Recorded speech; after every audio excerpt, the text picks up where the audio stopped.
This is Infection, the survival podcast recorded live on Tuesday, October 22nd, 2020, episode 302.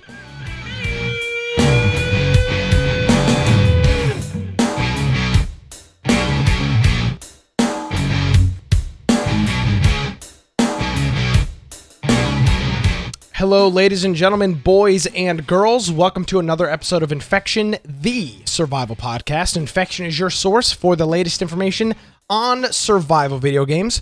We bring you the latest news, reviews, updates, and more each and every week. My name is Nick Craig. You can follow me on Twitter at Nicholas M. Craig. Of course, if you want to visit our website, it's infectionpodcast.com. If you want any little IT tidbits, you can visit dudeinit.com. Lots of great articles over there. Joining me, as he does each and every week, for the last week of October, Brian, yes, with an eye, Aldrin. We are rapidly approaching holiday season, Mr. Brian. I know, and it seems like this year, as for as crazy and as ridiculous as it's been, it seems like it's flown by. It has. I mean, usually you'll have a year, it's like, oh, I did all this, I did this, I went here. This year's been, well, COVID started. I bought a house. I mean, that's kind of cool. You bought a house. So like that's about it. That's one big thing. It's the only thing I've done. Kind of those weird years. So, hey, if you want to find me, you can find me at Brian Aldridge on Parler, or if you want to go check out my blog, you can go to biteoftech.com. Also, we have a website for Infection Podcast. So go to infectionpodcast.com, and on the right-hand side, click join our server on Discord. If that's the first thing you do, you can jump into our Discord and submit news to the news channel if you think there's topics or maybe games we should be covering that we're not. Also, we got a Steam group. If you're sitting at your computer and you have Steam open, you can get a little pop-up there, and it'll remind you to join our show live and allow you to participate in the live chat, also in the game giveaway that we do. And then we have a YouTube extras channel that Judd does for us with our pre and post show. And then if you want to watch the video forms of the podcast, you can do that through Twitch, through YouTube, through BitChute, or through DLive. And they have some of those after the fact recordings, and we do some live ones on those as well. For our audio only, those are all uploaded after the fact. There's no live. But what you can do is if you go to the post for the particular episode that you're wanting to watch or listen to, there's a viewer and a audio player in each of those, and you can follow along with each of the. There's video links that we have, patch notes, and different articles that we refer to as we do the show. And so you can participate and kind of follow along, and that helps you out to see exactly what we're seeing. Also, if you want to support us, you can do that through. Now, first, of course, remember, we have holiday seasons coming up. And if you're going to do any shopping on Amazon, just type amazon.infectionpodcast.com. If you're going to be doing any purchases on Humble Bundle, you can do that through humble.infectionpodcast.com. And they are doing sales right now, so it might be a good time to do that. Or, of course, the Prime Gaming subs that you'll hear throughout the show. Those really help us and add up throughout the year. We don't touch those funds until we get to PAX time, and then we get our Airbnb and various costs that are covered there. And that helps and adds up quite a bit. And it always surprises us when we come to PAX time. We're like, we've got enough to pay for our Airbnb. Sweet. So yes. Thank you very much. And that's you guys Absolutely. That do that. Let's see. Well, as of course, next week is Halloween. Yes. And there again, a quick programming note to all the boys and girls that listen to Infection Podcast. We will be live next Wednesday, the 4th, at 7 p.m. God willing, Eastern time. Is when we'll be here live for Infection. We'll be a day late. There's of course a pretty substantial event going on in the United States. It's election day. I'll be working my poll from 6:30 a.m. to 7:30 p.m. and then partaking in some activities after that. So, and I actually voted today, so I saw that done. I got a Snapchat from your friend, and she said, "Hey." Oh yeah, she said she voted. Yeah, yes, she went and voted. Yeah, and I went and voted, and it was very easy here because I was nervous. I mean, with all the stuff going on, I didn't want to send in my ballot. There's reports of mailboxes being set on fire, people stealing the mail being dumped in ditches. I was just like, I feel like having my vote count. So I went in and voted. Seamless process. I think they should do it this way every time from here on out, as far as the early voting stations, because we just have one place, like a school somewhere that you can go and early vote. It's all spread out, really simple process, and you're not trying to have to do it on the one day of the election. So rather than pushing the early, mail-in voting, which seems to be sketchy at this point in time, just have it to where for a week up to the election, people can go in and vote. Well, they already do that here in a whole bunch of states, at least here. See, we didn't do that. I mean, they didn't really do that here before. Yeah, there's 3 weeks of early voting here in North Carolina, and lots of other states. I'm hoping they continue that here. Anyways, enough. Likewise, enough of the politics. I do want to thank a couple of individuals before we get into the show here, Brian, including our friend, it's Judd, who tried sneaking this in before the program started. He almost caught me. Fortunately, I had to sneeze, and that worked out in his disadvantage. So I played some XERA over the weekend. Played a little bit of the season 3 update. Got in there, ran around for a little bit, and the game is a lot more densely populated than it was. I know a lot of people played it at launch when it first came out, and probably haven't launched it since. But I had the opportunity not the opportunity. I launched it this weekend and played it for about an hour and a half or so. Ran around, checked out some stuff. I got a bit of an H1Z1 vibe in terms of the looting. I felt just the availability of loot and all that stuff kind of gave me a little bit of reminiscing back to the H1Z1 days. So that was good. The zombies not zombies, the robot things. They were, as I remember, they've got, a couple that explode. They've got ones that jump way up in the air and come down and do damage. Fortunately, you can actually melee them, which has always been an issue in games. You can actually hit with like an axe or a crowbar or pipe and then back up. It misses you on its swing, and then you can go forward and take care of it. So I played that for about an hour or so. Everything was smooth. I played on a medium pop server.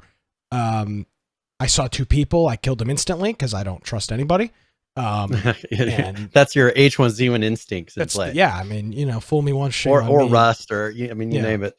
Fool me 7. Yeah, exactly. Shame on you. Fool me 7,000 times. Shame on you, me. So, with that being said, that was XERA. Had a chance to play that over the weekend, and I also played some Dead by Daylight, which I hadn't played in quite some time. I played that on Friday and Saturday, or maybe just a couple hours on Saturday. That was a good time. Had a good time with that. Played a little bit of maybe that was did I talk about playing the new Call of Duty last week? I think I did. Yeah, it was. Yeah, you did. It was last Monday. So that was it. Probably the most video gaming I've done since July. Obviously, I'm rather preoccupied with a lot of election stuff going on, so I presume after that, some of that stuff will be dying down. But Brian, a game that we were all waiting for. Yes. The entire world was waiting for, Cyberpunk 2077, which, if you remember back to last week, or maybe 2 weeks ago, there was an article that the game had gone gold, which is the industry term for a stable enough final build that they burn onto media, of course. The game is in the stores on a day. Those CDs have to be burned, packaged, shipped, and then put out on the display unit. So that typically happens about a month or so before the launch. So we had a couple weeks ago, we had the story that the game went gold, meaning that whoever is doing the pressing of the CDs, the writing of the discs, had a good enough baseline game that they were going to go ahead and turn that into the retail copy of the game. Now, as always, with games like this, there's always a big day one update, 30, 40, 60 gigabytes. But the gold game is the stablest final build that they push out on physical media. We had that story a couple of weeks ago, and almost unexplainably, Brian, took everybody by shock, myself included. I was eating lunch this afternoon and scrolling through Twitter, and I saw this post from CD Projekt Red that said that Cyberpunk has been delayed again. Now, I'll remind you, this game was supposed to be out in literally in 3 weeks. This game was supposed to be out on the 19th of November. This game was coming out in 3 weeks. And they announced today, the 27th, that the game has been pushed back to December 10th. So they've done a 3-week. Well, and it was pushback on the initially April 16th was the first release date. Yep. And then September 17th, and then pushed out till it would have been just coming up soon. And then now December. And it's not, they still are saying, the gold supposedly is still good. Games have changed a lot in what we consider gold now versus what gold was back in the day. Gold was a copy of the disc that you could get and you could play offline and everything would be dandy. Nowadays, it seems like they put out a gold copy as kind of the alpha, and then they sit and work on an update for day one patch. Because every time nowadays when we get a game, a major release, we have at least a 1 to 10 gigabyte patch that gets released on game day, on the release date. And so whatever they send out on disc is obsolete on the day of release. It is never the actual game that's, the patched version that they feel is stable. It seems like they just get a version they're going to push out, and they're like, "Oh, here's the list of bugs that are left. We're gonna work on those up until release day, and then we'll put one big patch out with the rest of that." Well, these guys, I think they figured out that they had too big of a list of what needed to be fixed for day one, and so they're having to push it out, because this is everything that's going out now. They said is just things that they're working on for that day one patch. They're not doing any content for future. They're doing pure day one patch content in this delay. So a couple things that miff me with this, Brian. I want to read through their statement here. Hello, everyone. Today we've decided, and again, this is directly from CD Projekt, right? It says, hello, everyone. Today we decided to move the release date of Cyberpunk 2077 by 21 days. The new release date is December 10th. It was previously November 19th. Most likely there are many emotions and questions in your head. So first and foremost, please accept our humble apologies. The biggest challenge for us right now is shipping the game on current gen, next gen, and PC at the same time, which requires us to prepare and test 9 versions of it. Xbox One/X, compatibility on the Xbox Series S/X, PS4/PS4 Pro, and compatibility on the PS5, PC, and Stadia while working from home. Since Cyberpunk has evolved towards almost being a next-gen title somewhere along the line, we need to make sure everything works well and every version runs smoothly. Where it might seem unrealistic when someone says that 21 days can make a difference in such a massive and complex game, but they really do. Some of you might also be wondering what these words mean in light of us saying that we achieved Gold Master some time ago, passing certification, or, quote, going gold, meaning the game is ready, can be completed, and has all of the content in it. But it doesn't. It doesn't mean we stop working on it and raising the quality bar. On the contrary, this is the time where many improvements are being made, which can then be distributed via the day 0 patch, day 1 patch, also known as. This is the time period that we undercalculated. We feel that we have an amazing game on our hands and are willing to make every decision, even the hardest ones, if it ultimately leads to you getting a video game that you'll fall in love with. So I've got a couple things to say here, Brian. The first is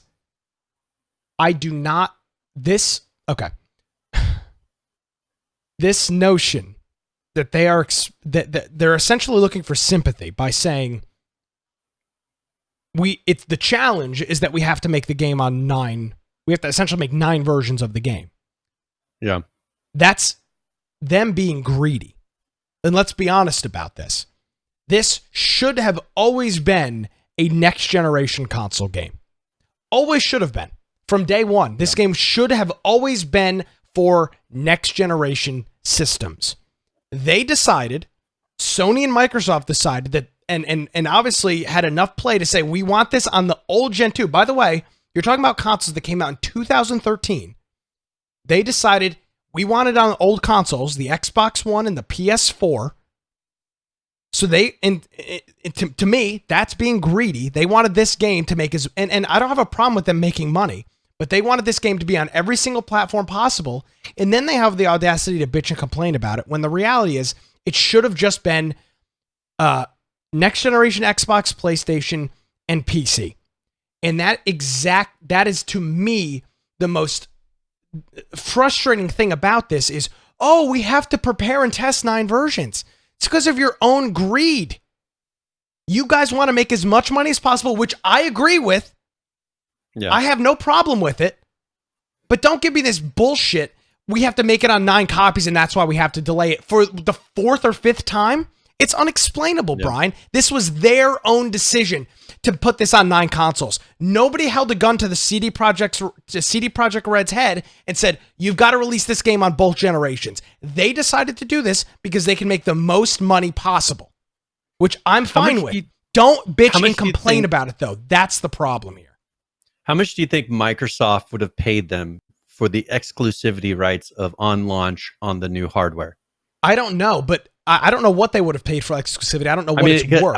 Everyone's still going to buy it, right? Now, the problem is because it's releasing on PC, they can't get that exclusivity. Now, they could have, through the Game Pass, or something like that, paid out a ton of money, had it on Game Pass for, a month, 2 months, and then offer it, because they take things off Game Pass, and then offer it at a slight discount, right? That would have been huge for Microsoft for getting people to go and get the Xbox rather than the PS4. It just seems like a missed opportunity. Now, I'd prefer them to do it this way and have it on PC, Xbox, PlayStation. But I think that it's just odd that we haven't heard of a title like this, that one of these platforms have said, all right, this is going to be our launch title exclusive to us. It just, I haven't seen anything announced like that. Also, I personally think that this is going to push developers eventually more towards the Xbox platform as well, because I think it's closer to the PC platform. As you're seeing here, they're spreading across 9 variations between the PC, the Xbox, two editions of the Xbox, now 2 editions of the PlayStation, Stadia, which has done totally different now. I think that eventually studios, if they have a big enough project, they're not going to be able to maintain this and put out patches on a realistic timeline for these devices all at once. So it just seems really strange to me that they're pushing this so much. And I think eventually you'll have certain ones that will want to just be on Xbox because they don't have to do so much patching and changing for specific consoles anymore. It's just going to get too much over time if we have all these streaming platforms that they're wanting to have and hardware devices. I just don't know why this is coming out on the current generation systems. It makes no sense. It's illogical. And now you can accurately say, Brian, that this game was likely delayed because of the current generation systems. I think so. And especially like Stadia, which it's its own development platform. Yeah. I mean, they're adding on just more and more and more work every single time. It's kind of frustrating. I said back almost a year ago, if you'll remember this, Brian, and this doesn't, I don't take any great praise in saying this. I remember when we were at PAX and they last minute canceled their event that they had planned at PAX, canceled it last minute, released an incredibly misleading, what did they call that thing? Their gameplay trailer. It wasn't gameplay trailer at all. It was a bunch of tightly cut scenes zoomed in. I remember explicitly saying at that point in person, and then next week on the program, this game was going to be a disaster. And I think I have been proven right literally every step of the way. We are now they have delayed this game 3 weeks, less than 30 days before its release. It's unexplainable. And they blame it, and then they blame it on working from home and that the 9 versions. Brian, that is bullshit. Plain and simple. They've been working from home since March 17th. In all likelihood, maybe even earlier. And they found out today that they didn't have enough time. I don't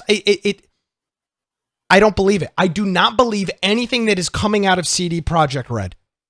I don't believe any of this statement. I don't believe that, we're just trying to make the best game possible. And, it's not because there's any major issues. It's because we want to have all this stuff. I don't buy it. I think there are serious Yeah. game-breaking issues in this game, and they are incapable of fixing them. Well, and a part of it, this is one reason why, if you look at Grand Theft Auto, it takes them so long to release a new Grand Theft Auto, is because the worlds are massive and there's so many details. CD Projekt Red has put out other titles that are pretty big. I mean, you could say Witcher is pretty big, but it's not anywhere on the scale of what this is. Grand Theft Auto has been ramping up each release. They make it more and more complex. And then they've got Red Dead Redemption, which is the last one was incredibly complex. And you didn't see, I mean, they got it out pretty much from what I remember about the time that they were expecting. No major, they didn't put out online, which is fine. Ended up being a big mess anyways. But the base game from start to finish pretty much worked. Like, I was able to play through everything and didn't run into anything that broke the game. I think that these guys, not being used to this scale, are probably struggling a little bit with the massiveness and all the possible issues they can have, and then spreading that across all these devices at the same time, trying to test for bugs. It's just not an easy thing for them to test, and I think they've put themselves too close to the wire trying to get everything done in the way that they're hoping to. I mean, they probably just went and found a whole bunch of bugs that they figured they could quickly fix, but then now they're realizing, oh, well, this takes a little bit longer to actually fix in this huge project. There are so many people that are pissed off. Literally yesterday, Brian, the 26th, somebody tweeted them and said, at Cyberpunk game, hi, before I book the November 19th off of work tomorrow, can I have full confirmation that the game is going to come out that day? No take backsies. They responded from their official at Cyberpunk game Twitter account at 9 p.m. Eastern last night. Full confirmation, exclamation point. And in literally like 16 hours, the game has now been delayed by 3 weeks.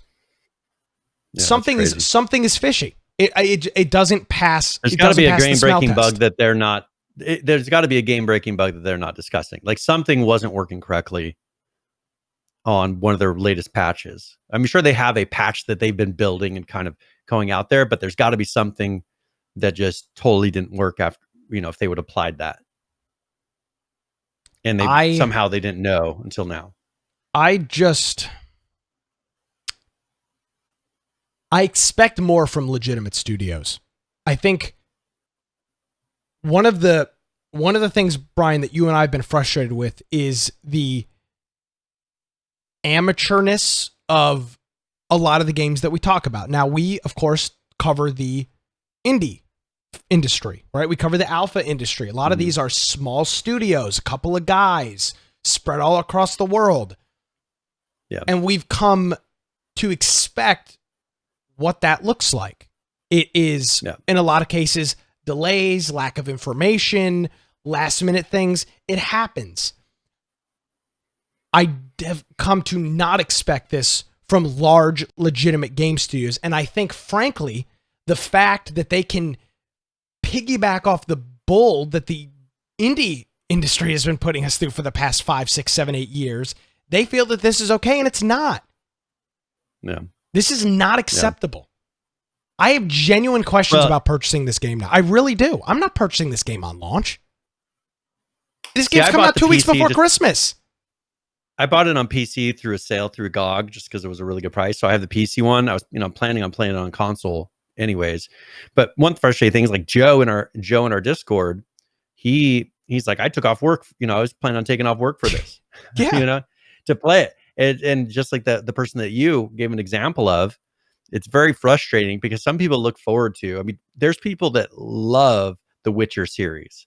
And so they know, okay, this company puts out quality product. They know that they're capable of putting out something that is amazing. Just like with Red Dead Redemption or GTA, when that releases that it's going to be good, especially now with Red Dead Redemption. People assume that the next one was going to be really good because you look at the GTAs and that they're not going to all of a sudden drop the quality level a ton on a new product that's one of their flagships. But, with this, based on what their ability is, people are assuming that this game is going to be amazing. And first of all, these delays are not helping their reputation at all. I don't think it's totally destroyed, but I think that it's people are questioning now something that if they would just kept to their schedule, you wouldn't question them one bit.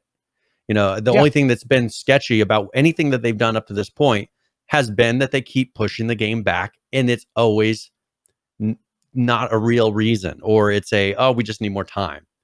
Well, is something broken? A lot of these companies, This started they hate a being year honest. ago. That's what I'm saying. Over a year ago. Say, This was September of 2019 when this nonsense started. So since September of 2019, they have been upgrading this. So, are you making the scope bigger? Like, are they adding to it? No, apparently not. According to their thing, no. Features. I know. Yeah, they've taken away features. The wall running was supposed to be there. There was supposed to be like a spider thing for one of the classes that you could be that would be like follow you around and fight with you. There was something else that was supposed to be there. Like, they've taken out a number of things, which I would hope that they just say, hey, this will be coming out in the future. They always patch that in later, add it as a feature, a content update. But I don't know. I haven't heard that them ever saying, okay, well, we have this one feature we really want to put in, so we're delaying for that. No, I've only heard them taking out features, simplifying it, and saying that delays. And that is frustrating because COVID only can count for so much of that. It's months and months behind schedule now. Absolutely. And it's been months and months behind schedule. And that's why them saying that they have to make 9 versions of the game, which is nothing but their own damn fault, and then blaming COVID, which realistically started in March. This game has been off track since at least the earliest documented thing that I can think of is middle of September 2019, which was well before COVID. Well before COVID. The reason that they didn't come to PAX was because that they were working on development, because the game was supposed to come out in April. And then they moved it to September, and then November, and now December. Is this game actually going to come out on December 10th? I don't know why you would release a game on December 10th. I think that's a terrible time to release a game. I'll give you a great example. I'll give you a great example, Brian. I'm going to go home for Christmas like I normally do for probably 2 weeks. I'm not going to throw my gaming computer in a suitcase? I'm not going to buy this game. I'm going to play for what? Freaking 4 days and then leave for a month? I mean, this is just a terrible time to release a video game.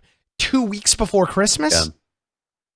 This is why don't they just delay it until the middle of January?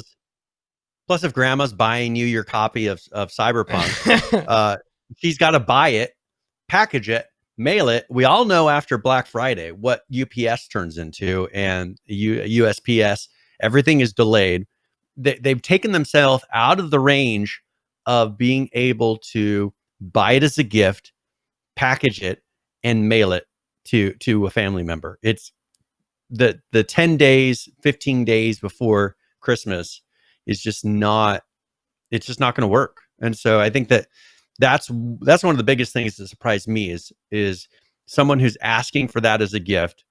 It's cutting it too close to the line if it's having to be mailed in this time. So I don't know. That is surprising to me because they're probably losing out on a lot of sales that they would have had by this little delay. Who is going to buy this game for? So now there's a valid question to be asked. Who is going to buy this game for the Xbox One and PS4? The new consoles are already going to be out almost a month at this point. But I think they upgrade automatically. So I guess as long as you know that you're getting an Xbox, if you are using an Xbox and you're getting the Xbox, right, on the new one, then you buy it on one Xbox, it'll be on your account. Okay, you've got the upgraded version. But for me, I usually play things on PlayStation. Now I'm buying this one on Xbox. For me, I'm not going to buy it on the PlayStation to play now and then later buy another copy on the Xbox. I've already got it on PC. I'm making up my decision now of what I'm wanting to buy it on. I might as well just wait, make sure I like it on PC first, and then decide if I'm going to buy it for console. Rather than I was just going to buy it on console just because it was good. I don't know. I just don't like delay, and all these things create questions in people's mind. And this studio shouldn't have that. There should be no questions. Just like on GTA, there's never questions in people's mind that it's going to be good. There's so many delays, as people creating too many questions for people, and I think this is going to hurt them quite a bit. I think that the first of all, the hype, it kills the hype. Plus, who knows what craziness is going to happen after the election? Who knows what, it's right after a holiday. People are just, you're putting it into the time when people are thinking about other things. And I think they're going to move on. I'm pretty disappointed. Yeah. Frankly, I was looking forward to playing it. I mean, so was I. I want to get it done. I want to try it out. I want to see how massive this world is. Like, that's the kind of stuff I love, running around a massive world, lots of details, and find all those little Easter egg things that they put in there. And that's just frustrating. I was ready, and we've already had enough other games delayed at this point that I understand that programming is hard. I understand that working remotely is hard, but these studios should have had that all figured out by now and should be on a steady pace to where this last delay should not have happened. They should have known, with all the delays we've been dealing with COVID for 10 months, almost 10 months now, of people knowing about it, at least 8 months of preparing for it and dealing with it. They should have everything in line to where they would have known that they wouldn't have had this out on the proper day, and already have announced that it's going to be delayed, especially when it was just a little bit ago. So bingo boom shakalaka. Maybe that's what I need to say. Bingo boom shakalaka.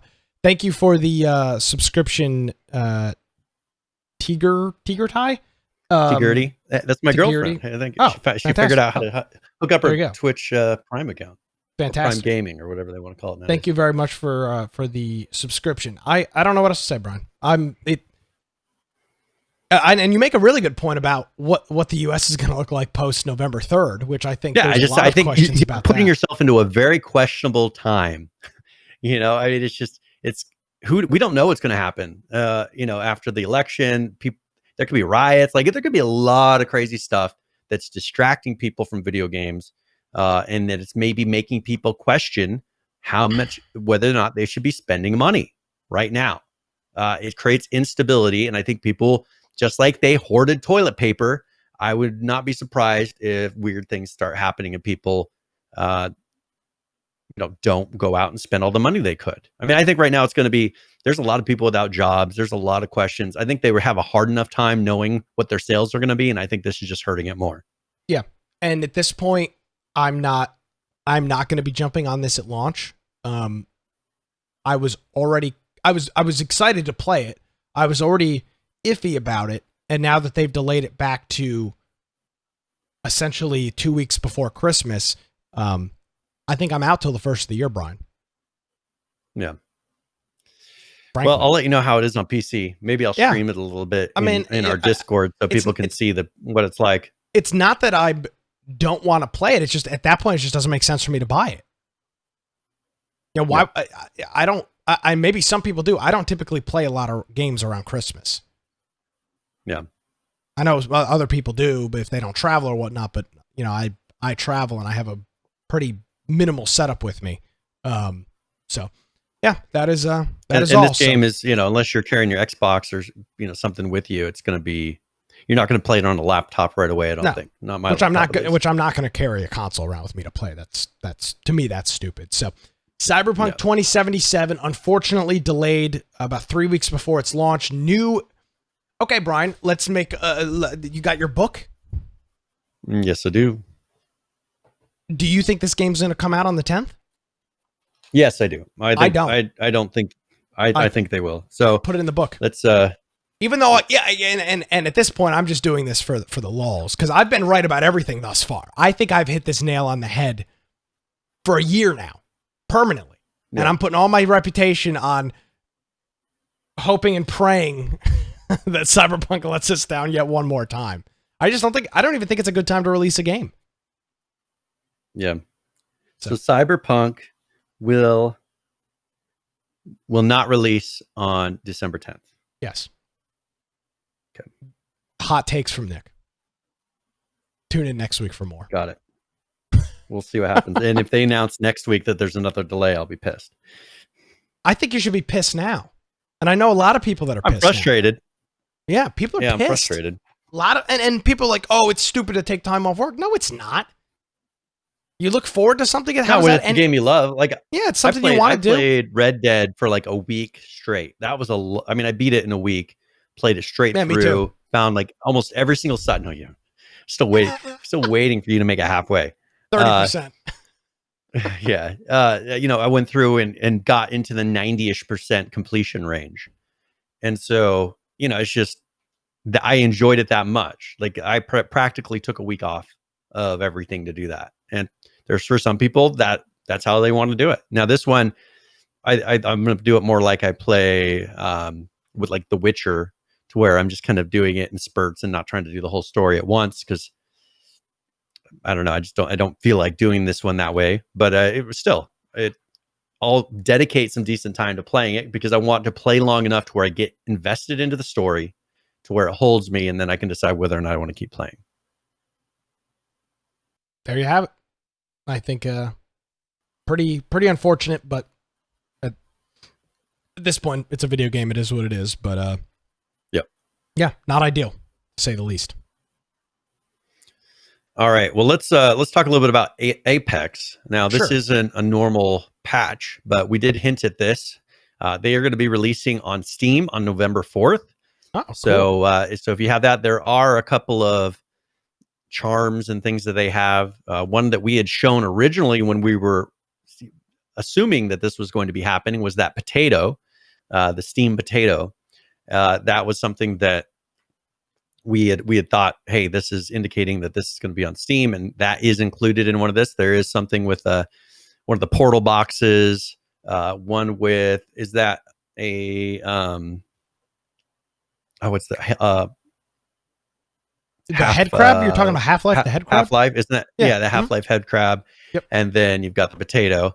And so that will be coming out November 4th. A lot of these, it makes sense. I mean, being on one launcher if for no reason when you're not getting a significant benefit out of that doesn't make a lot of sense to me. So I'm fine with them releasing on as many of these different things as possible and selling it however they can.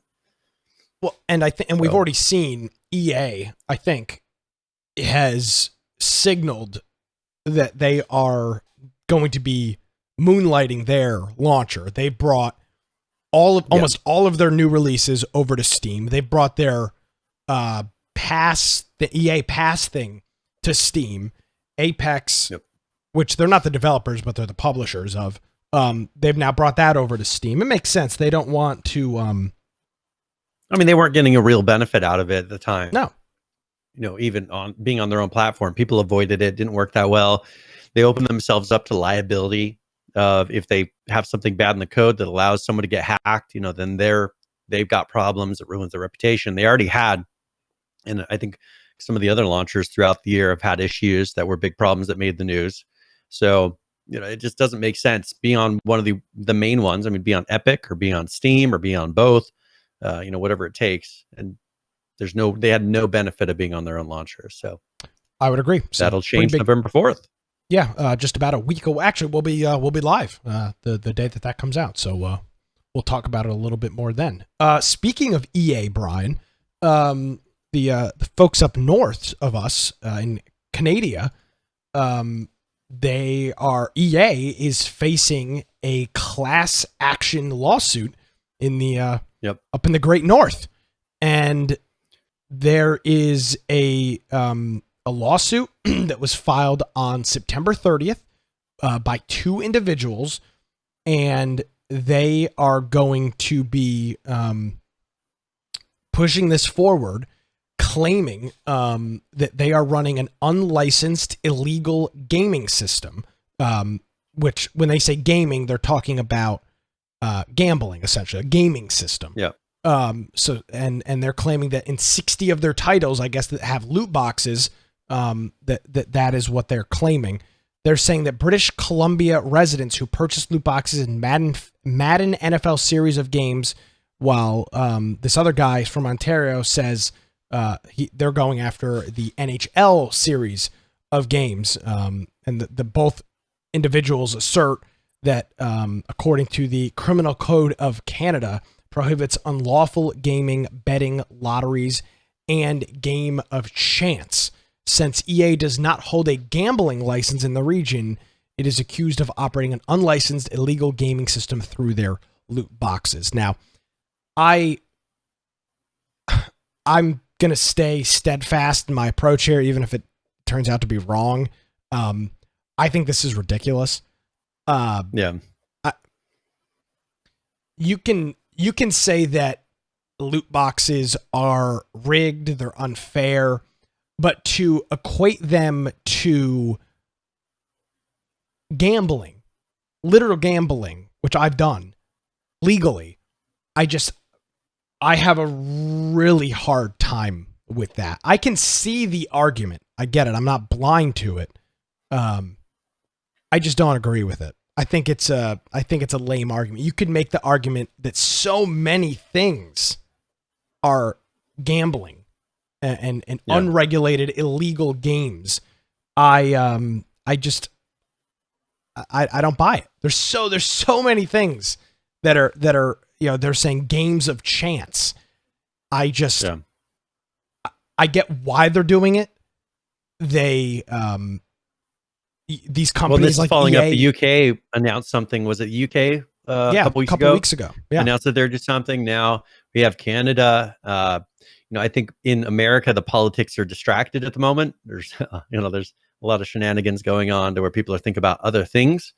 But eventually, maybe once it calms down, going into the new year, I wouldn't be surprised if we start seeing some of this stuff brought up in America as well. Because following the same suit, if they see this building up, because a lot of this, and they may wait a little bit for some of these cases, because if one of these get a verdict that punishes the developers and kind of puts this as gambling, I think you're going to see, like dominoes, country after country start to do this, because first of all, they're thinking money, taxes. If we can classify this as gambling, we can tax it at a very high rate. And if they want to do this, some of these places may still keep loot boxes the way they are, but I would assume people would start transitioning to these passes and everything else if there's a gambling tax put on there, which I think is, in the end, is better for the consumer. I think there should be business choice, but a lot of people, if you don't like how a company does this, don't buy their game. That is the real solution. Quit buying the game if you don't like the loot boxes. There's plenty other games that don't have loot boxes, but nobody is forcing anyone to buy Madden or the NBA or any of those games. They don't have to buy them. Just if you don't agree with the loot boxes and you think they're dishonest, quit purchasing them. That's the mystery. That's always been my stance, and I'll say this again, being somebody that has legally gambled in the past, and I don't know if you have or not, Brian. You go up to a slot machine and you put $1 into the machine. Well, I don't think you can put money in anymore, but you go and you put $1 into the machine, sort of a token or something, and you press the whatever button 10 cents 10 times. There is a good likelihood that you will lose your dollar outright. You will have $0 on the machine. Loot boxes in video games, at least the EA ones that I know of, none of them exist like that. You never open a box and get nothing. You may open a box and get something you don't want. You may open the box and get something common.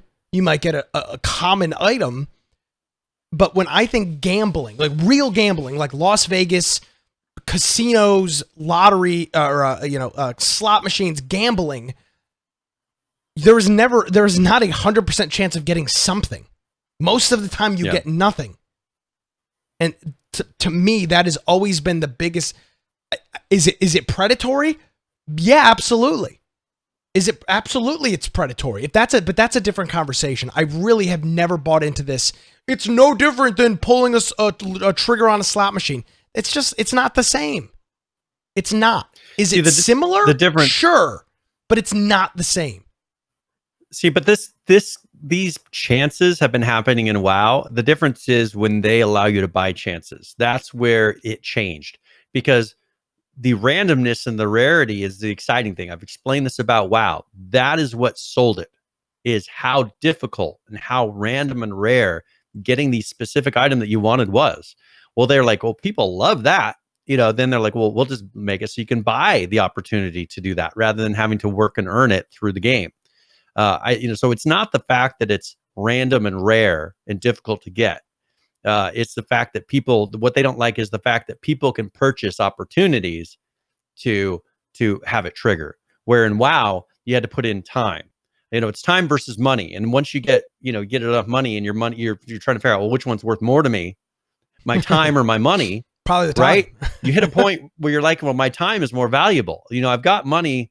I'd rather throw some money at them and not put in a week's worth of work on trying to get this item.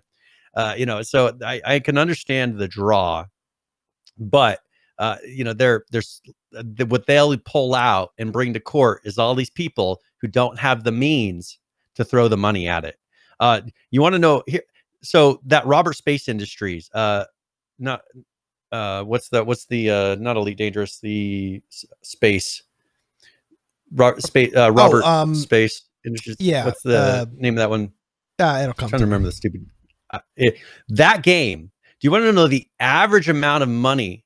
They've raised millions and millions and millions of dollars with that game, right? Do you know what average amount? Star Citizen. Do you know the average amount if they spread out evenly across all people that have put funding into that game? What the average amount per person has been spent? Do you have a guess? $100? No, $400. Oh my average. God. If you took everybody and you spread them across, it's $400. Now you got to think that's a lot of people buying that base ship. There's a ton of people buying the base ship that's nowhere near $400. So you got to think on the top end, you've got your whales that are throwing massive money at that game. Massive to make it even out to $400 because you've got a ton of people that are nickel and diming it down at the bottom, and to be able to pull that all the way up to $400, you got people spending tens of thousands of dollars on that stupid game that hasn't even really been released yet. Has always been. He's doing it differently. That people are still throwing money at that thing with very little return, but with that one, they get they get that ship. I think these companies are going to have to figure out a way to if you're going to make people buy chances, you got to take out the randomness. Just have them buy something because it's a cool thing to have, and you're making it expensive. That's the rarity. It's expensive to get. You're going to put that same thing amount in loot boxes. Maybe my opinion. They just don't realize it yet. Maybe my opinion would be different if I had like a 7 or 8 year old child, that was addicted. I'll use that word lightly. Addicted to these loot boxes, or constantly asking you to buy them. Put funds into something so they can get these loot boxes. You're like, oh my goodness.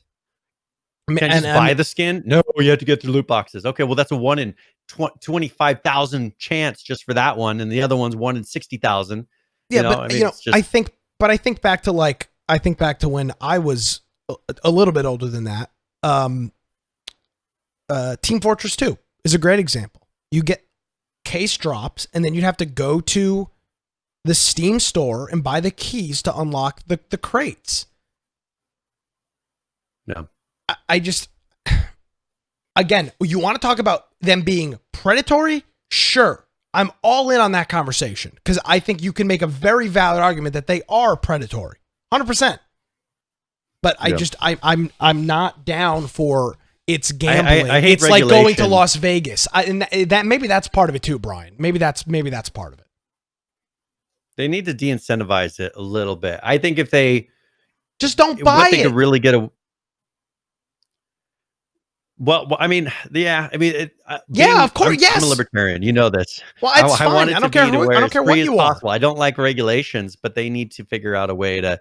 They don't. Why? Just if you're stupid enough to allow your kids to take your credit card and hock up hundreds of dollars in Madden or FIFA skins, then you're a shitty parent. It's got nothing to do with EA, and that's it. And Green Man saying, my mate's kid is going on all the time about buying skins and using his credit card. It ain't EA that's causing your kid to steal your credit card. I tell you what, if I had charged stuff to my parents' credit cards or debit cards on Xbox Live, my father would have beaten my ass. Yeah. It would have not have been a pretty scene. And I had, again, it's not lottery, but I had my parents' debit or credit card on my Xbox Live account at one point. And when I wanted to buy something, because I was, 12, 13, 14 years old, I would say, hey, I'm going to buy X thing. Here is $20 in cash. I'm buying a $20 game. And it all would work out. But I was never charging DLC or Xbox 360 skins to my parents' credit card and then them bitching that, Microsoft's being predatory with my kid. No. And I get that it's easier now with tablets and Apple IDs, but it seems to me, Brian, and again, I don't have children, so if I'm speaking out of turn, that's fine. I'm young enough to be a child. This is a multifaceted issue, and one of the biggest issues is that parents don't want to control their children. They want to use Fortnite to control their children, and then their kids are spending hundreds of dollars on Fortnite, and they want a cheap babysitter, and they're getting frustrated that it's not so cheap, for this babysitter. Yeah. But it's going to take companies like Fortnite who put in the season pass. You got Rocket League, just season pass, got rid of those crates. I think you're going to have enough examples of companies doing it right to where the parents will say, you know what, I'm tired of you asking me for money for these crates. I'm tired of you bugging me about this. Play a game that doesn't need those things. And then you get them over to Rocket League, get them playing Fortnite, get them playing some sort of game that uses a season pass system. And then you can say, all right, I know, but it's a fixed cost here. I'll put in $20 for the season pass. You play, earn all the things. If you don't put enough time in, if you don't make it to level 100 and earn all the things in there, you know what? I'm not going to renew your pass.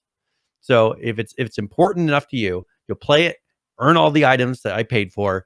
If you don't, you know what? You don't get it. And Green Man brings up, you can buy Fortnite skins, but, with kids, you can appease them with a pass. Be like, hey, look, there's 100 items you can get here, plus all the free ones, however many of those are. Just play this and tell them, quit playing NBA, whatever. Quit playing the NFL one. Quit playing all these ones that if you the loot crate system. Tell your kids, quit buying that stupid game in the first place for them. If you know it's going to cost you hundreds of dollars after you buy the soon to be $79.99 title purchase, and then they're going to ask you for hundreds of dollars worth of crates after that, tell them, I'm not buying any more of those games for you. And eventually, enough people say that, enough parents say that, these studios will realize, hey, all of a sudden we don't have as many people purchasing these. Let's figure out another way that we think is better. Oh, look, Epic seems to do really well with their system here. Let's try that. I mean, there's plenty of examples of season passes working and making the companies plenty of money if they do it right.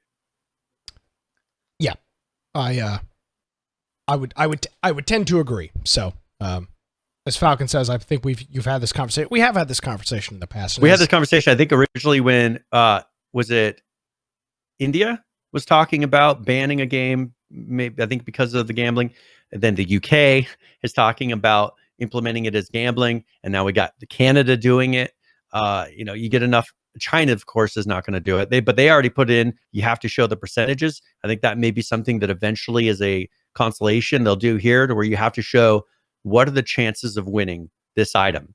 And we've discussed that's why they show it on PUBGs, because of their sales to China. They show the percentage chances of getting each skin. I think that may be a thing, so that when the parents say, I'm not buying for that, look at the chances of you actually getting it. I'm not purchasing those for you. It's one in a million. Yep. So move on. There you go. I think that's I think that's it. All right. Well, let's talk. We've brought up Epic a couple times here. Yeah. So let's talk really quickly. First of all, they announced that they were able to cut their install size by 60 gigabytes. For Fortnite? So they did. Yes. Wow. So they did a 27 gigabyte update, which brought the whole thing down, because it's probably replacing huge assets and taking out things. It was taking up 90 gigabytes of hard drive space.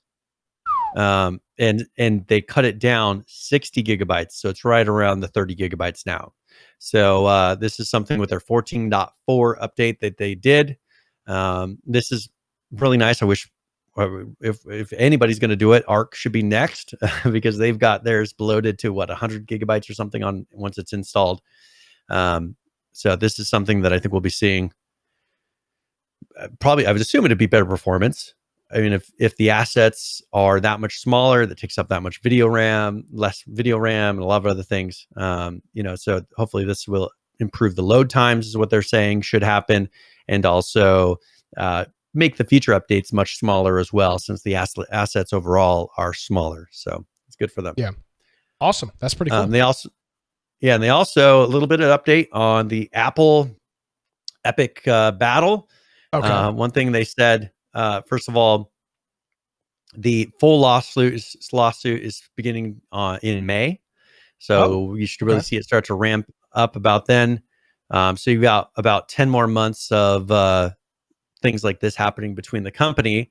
But what they're saying, so first of all, on Friday, Epic responded to Apple's claim that here's where they said Epic's flagrant disregard for its contractual commitments and other misconduct has caused significant harm to Apple, is what Apple's claiming. And so here is the response. Apple's repeated assertions of theft boil down to the extraordinary assertion that Epic's collection of payments by players of Epic's game to enjoy the work of Epic's art, designers, and engineers is the taking of something that belongs to Apple. Epic Games argues that denying that it had stolen, they argued that they're denying that it had stolen anything from Apple and claiming that it didn't interfere with any prospective economic advantage Apple sought to gain from Fortnite's users, separate and apart from their interest in Fortnite. Which, I mean, does make sense as an argument. They're saying, when people purchase things inside of Fortnite, they're purchasing it for Fortnite. They're not purchasing it because it's an Apple product.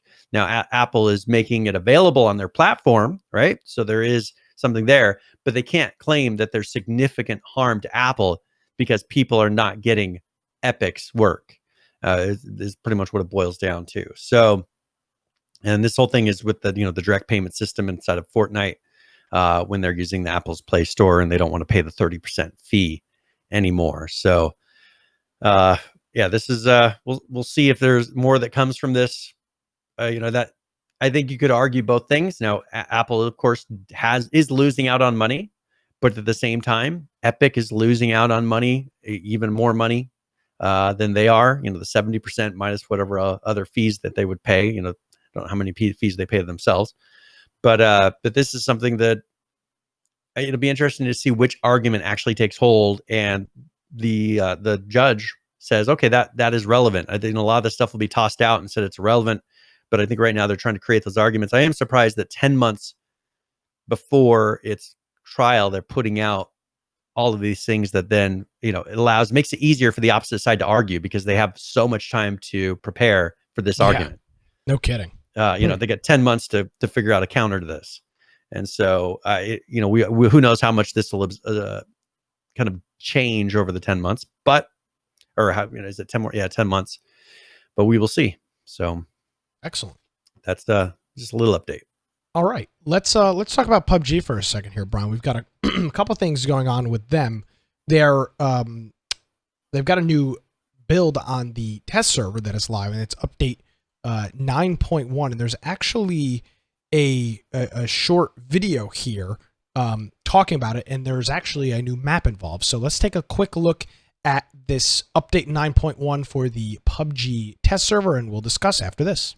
A lost civilization high up in the mountains, only accessible via helicopter, and sitting on top of a dangerous, active volcano. A highly requested new way to play ranked mode, and a new way to shop for those hot new skins and emotes. All this and more in Season 9 of PUBG. First up, the Lost Highlands of Paramo have become the latest site for Battlegrounds action. This seasonal map is 3x3, and has lots of cool features brand new to PUBG. The map itself has a dynamic element to it, meaning that some compounds and locations throughout it will actually change each time you play the map. You'll also have to watch out for lava flows from the active volcano that deal damage to both players and vehicles. Keep an eye out for special destructible crates to smash open in some housing structures for bonus supplies. And if you happen to find a key, well, it's gotta unlock something, right? Paramo's altitude and environment require some special means of transportation too. You'll drop onto the battlegrounds via helicopter, and those helicopters will also deliver care packages just outside the safe zone.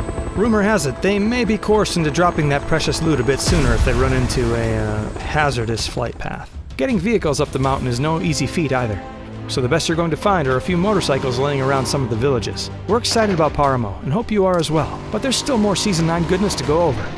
Next up, a new addition to the Ranked Mode queue family has been added thanks to your diligent feedback. That's right, Ranked Solos will be available in Season 9, allowing you to test your mettle the old-fashioned way. One versus everybody. Like before, the leaderboards and your rank will both reset when the new season starts. And you'll have to play placements again to see where you start off. You'll also receive all your earned Season 8 goodies when you log in, just in time to show off your accomplishments in the new season. There have also been a couple rules adjustments for Ranked Mode, so check out the patch notes to make sure you're up to speed on what's new. With the new season comes an all-new Survivor Pass full of great items to have you looking and feeling the part. Mechanically, Survivor Pass Highlands works the same as always, but will run for a reduced duration this time. Because of the shortened timeline, players will only have to reach level 50 in order to get all the rewards, so get on it early and finish up fast. We're also changing up how the shop works by adding G-Coin of console fame to the PC client. You'll now be able to purchase G-Coin to be stored in your wallet instead of having to do real money transactions each time you want to pick up something from the store. It's a small convenience, but we hope it saves you a few clicks from grabbing that hot new mini-skirt. You can learn about all this and more by visiting our patch notes for full details. Season 9 is just getting started, so grab your favorite tourist shirt, watch out for the lava, and get to the chopper! G-Money, that sounds like some Chinese CCP money going on over there. G-Cash, I don't know. It sounds like some WeChat style currency. Gotta be careful with that. So we got a new map in here. I think we've seen screenshots of this. Maybe we've seen some leaked pictures of this, and it's now in the test server. That was that kind of dynamic map that they started talking about dynamic map, and they showed some hints. But yeah, this is going to be the new map that's smaller, but also it is interesting, that lava. I was really impressed by the look of it because it actually looks somewhat realistic. When that's kind of a difficult thing to do, to get that kind of a flowing look and the color of it. But that, I haven't seen that. I haven't really seen it like that in other games. The running across it is not. I mean, well, it's hard to see. Yeah, it's hard to see from here. I mean, your feet. I mean, your feet are on fire. I mean, your feet are on fire. The effect. It's true, but I mean, I'm no lava. I played enough Minecraft to know that if you try to walk across lava, you're done. You're donezo. You're dead. Sorry. So what do you think? What does G coin stand? People are saying G bucks, G for green. Like what are G coins? What do you think that stands for? Globalist. Gold? Are they like gold coins? No, I think globalist coin. Globalist coin. Global coins or something. I don't know. Globalist. Probably global coins. That's what I would call it. I'm just like I'm trying to see something that actually says what the currency stands for. So I'm going to read really quickly. You mind if I read something talking about it? Sure. Okay. It says currently you're forced to make an individual cash purchases each time you want to pick up something from the store. So you had to pretty much buy it piece by piece. Yeah. With Gcoin, you'll be able to make a single purchase to add funds, like a lot of other platforms do. And they put them into a wallet. From there, buying the items you want is easy. You'll be spending less time going through confirmations. In this letter, we want to take a quick look at Gcoin. Gcoins can be purchased. There's a tab in the store now. You can purchase them in 1 to 10,000 allotments. Depending on the package size you buy, you'll be able to earn bonus currency, allowing you to essentially give yourself a discount when you buy. So you can get up to $12 in bonus Gcoin depending on the package you buy. So stock up it and save. So they're pretty much. They don't really hint at what the G stands for. Let me jump in here though. This is a good way for them. So the way that this is going to work is you'll buy 1,000 G coins, and common items will be 700, or common items will be 400 G coins. So you're and I remember this. Xbox did this masterfully. You were always 20 or 100 or 200 points short of the next thing you wanted, so you'd have to do a full restock. At least 100. Yes, but you would never buy just 100 because that's retarded. You always would buy the next big pack, whatever it was, and it's cool not to always have to make the same transactions, but then you end up with weird amounts of virtual currency that are a pain in the ass to spend. Like if you have 200, if you have 200 coins and a common item is 400, are you going to buy two $100 coin packs for $2 or buy 500 coins for $5? No. And it always goes on. That's the thing that's weird about it. Yeah. So they keep saying like there's this bonus, but it seems like it always breaks down to what? Pretty much a penny per coin. 100 coins, 99 cents. Yeah, pretty much. 500 is $4.99. 1,000 is $9.99.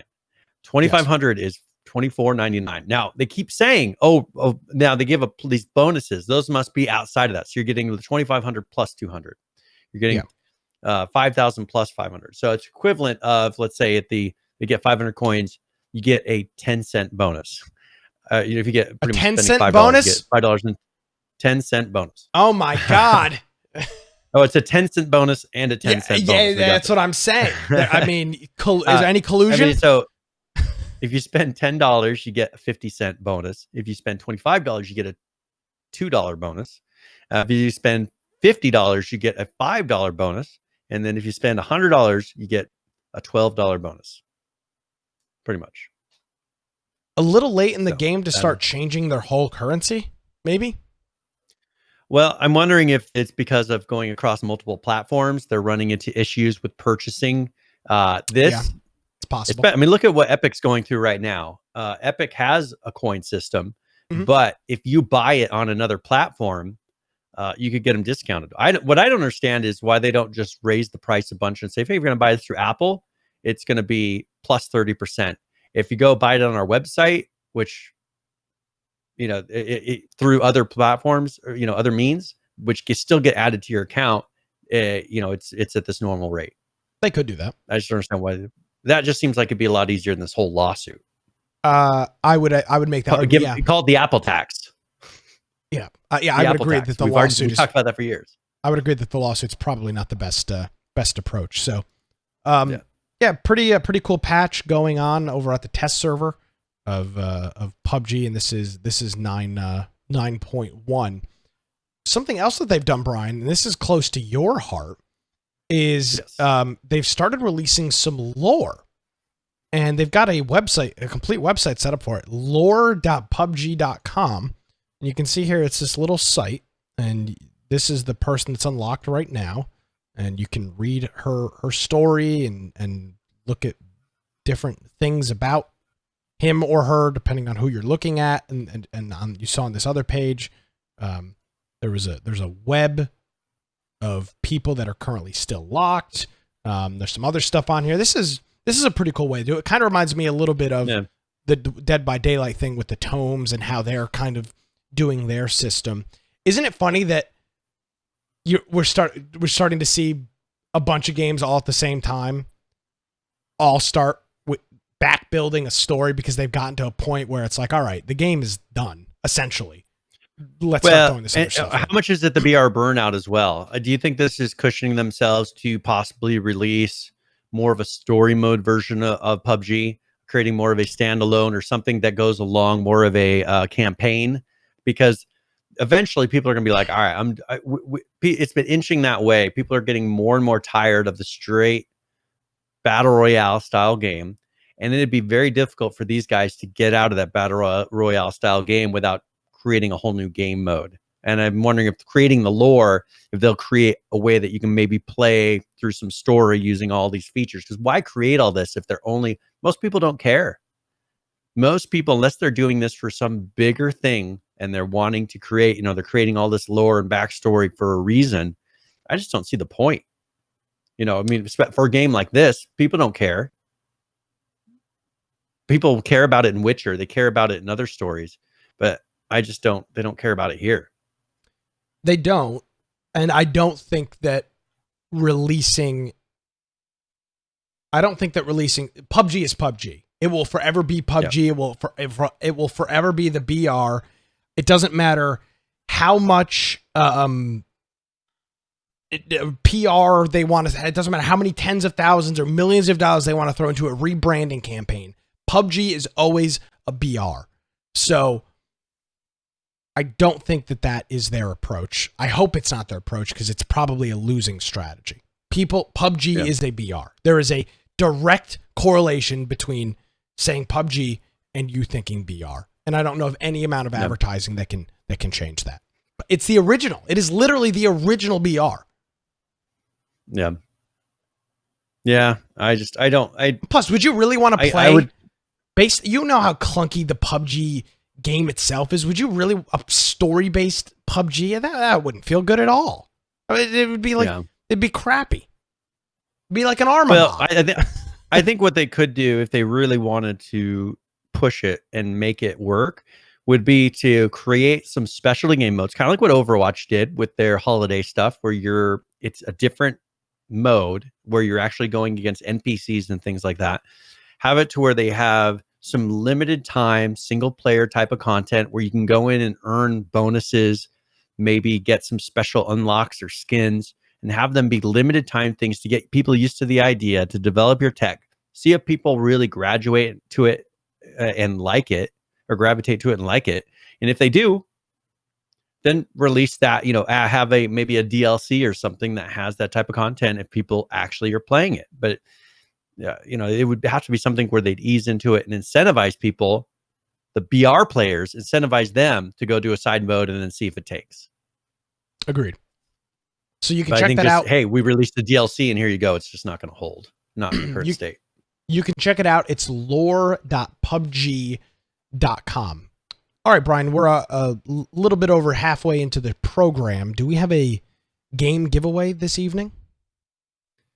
Yes. So if we'll do a 60-point raffle. Of course, I'm putting it so you have to follow the channel if you want to participate in this. What we're going to be doing is we are giving away a copy of, let me make sure I got this on the right window here. All right, here we go. I'm giving away a copy. It went away. I'll have it here in a minute. All right. We're giving away a copy of Shadows Awakening. And this is a game that's currently $39.99, has very good ratings, and it's an action RPG. So I just got to pull up the Steam page. That's what went away. But if you want to enter for that, just !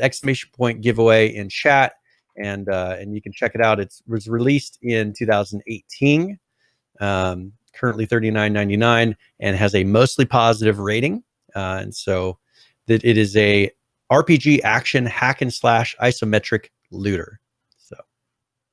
All right. Well, and it is single player, by the way. Excellent. Well, hopefully you'll enter for that. Let's talk about Grounded real quick. This is the new Bugs Life style Ark game that came out a couple months ago, and they've got a new update out, update 0.4.0, and there's a couple of things in here, a bunch of new features. The pond has been revamped with new content, and they've added a couple new threats as well, including the koi fish, who I guess will be very I saw spooky. a picture of it. It looks pretty cool too. So they've added that in there. They've added the and this I don't like. They've added a diving bell spider. I don't like any of the words around that. Don't know what that does. They've added a new passive creature, of course, the tadpole. That's a cool thing. A new passive creature, the water boatman. I wonder if that's just like a little plastic. It's probably a little toy boat with a yeah. I don't know what I don't think a boatman is an animal or a creature. Water boatman fin. What is that? It must be for the boat. Yes, yeah, so they got pieces to it. So I'm just wondering like what. Yeah, that's weird. Well, I'll see if I can find a picture of it or something. Oh, it is. Okay, hold on. Okay, it actually is. So this is a water boatman. Okay. It's a bug. And if you kill it, you get the pickup that you get is the water boatman fin, which is a crafting material most likely. So it kind of looks like, I guess the idea is that it looks like a guy paddling with oars, like this right here. It looks like two oars, a water boatman. Wow. Learn something new every day on Infection. Games teach you things. And that's not actually its name. It's called the something else. The Coroxidae or something like that. Coroxidae. I can understand why they didn't name it that in the game. Yeah, they could pull they could pull an arc on us. They added new armor, the koi armor, a bunch of things related to the koi, tadpole meat, lily pad wax, different parts, a bunch of new recipes, including fin flops, a pebblet dagger, bone dagger, decoy bait, some other things with that.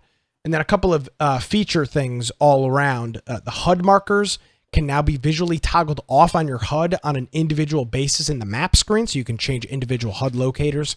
HDR support has been added with additional HDR option menu. Xbox and Steam in-game invites are now supported. Added in-game invite screen that works with crossplay, so that's pretty cool. You can now host a, quote, private game that does not show up on the game finder, and friends can only join via invite. And then added a fixed creature locations button in the option screen, so you can reset creatures in the yard back to their starting spawn point in case too many creatures are under the level or are in weird locations. So that's an interesting way to deal with either different level things spawning. You just fix creature locations and it will just respawn all of the NPC creatures, or the mean angry creatures by the looks of it. That's an interesting way to deal with that. Yeah. And there's a bunch of system related things, some changes to combat. It's a pretty big patch. I need to pick up this game. This game looks like it's fun. Yeah, literal bug fixes. And it's under the Xbox Game Pass too. So people that have the Xbox Game Pass, if you do have that, this game is included in that. Yes, sir. So that is one thing at the very end. Read the last line. I don't know. I haven't played this game enough to know what this means, but they said the eminent practical technologies section dramatically increased, and it says redacted. Yes. So there's something I don't know what the eminent practical that is it's the in-game tech company that is behind a whole bunch of stuff. So that's they have that shrink ray gun and all that in there. So whatever it is, they dramatically increase something. I'm not sure what that is. That's pretty cool. I like that. Yeah. I mean, it's going to be a surprise, but I guess for people who really play the game a lot, that'll give them a little bit of cool things to go and chase. So it's good for them. Agreed. All right. That is Grounded update 0.4.0. All right. So let's go ahead and really quickly CSGO. There has been some bans happening in Australia for players that bet on themselves. So in Australia, you get a year-long ban for betting on yourself. They've had a lot of professional athletes that were placing bets on their own performances in games. And, with this, they found out about it. It's well known as a game in which people find the most absurdly corrupt ways to cheat or behave like jerks, and perhaps occasionally play a match with some shooty bits. Has just had 7 of its professional players in Australia banned for 12 months following the revelation that they had all placed bets on themselves. The betting went a layer deep, as the players also had associates placing identical bets in some of the matches under review.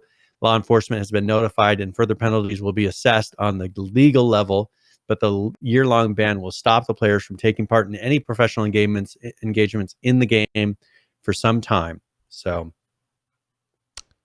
I didn't know that was illegal to bet on yourself. I figured it'd be worse to bet on the other team, and then, because then you could affect your performance. But if you bet on yourself, what does that mean? You're going to try harder? Well, this is some Pete Rose stuff. I mean, he bet on a whole bunch of Reds games back in the, was it 70s or 80s? You can't bet on yourself. That's not a thing that you can do.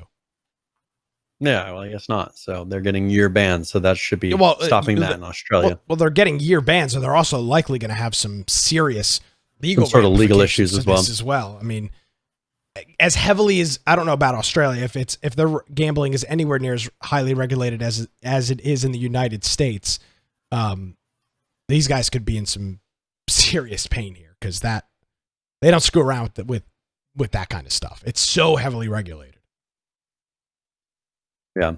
Yeah. So. Well, we'll see. All right. And that, I'm sure now the one thing, Australia, I mean, see these players in Australia, if it's a big problem, do you think you're going to see some announcements in other countries of this starting to be investigated and other players getting in trouble for this as well?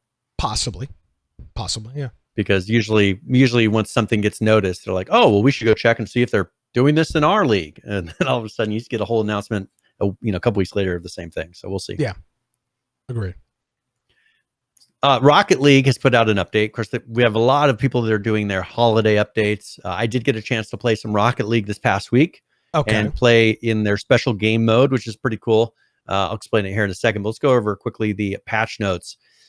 So new content, Season 1 series blueprints are now available as drops after online matches.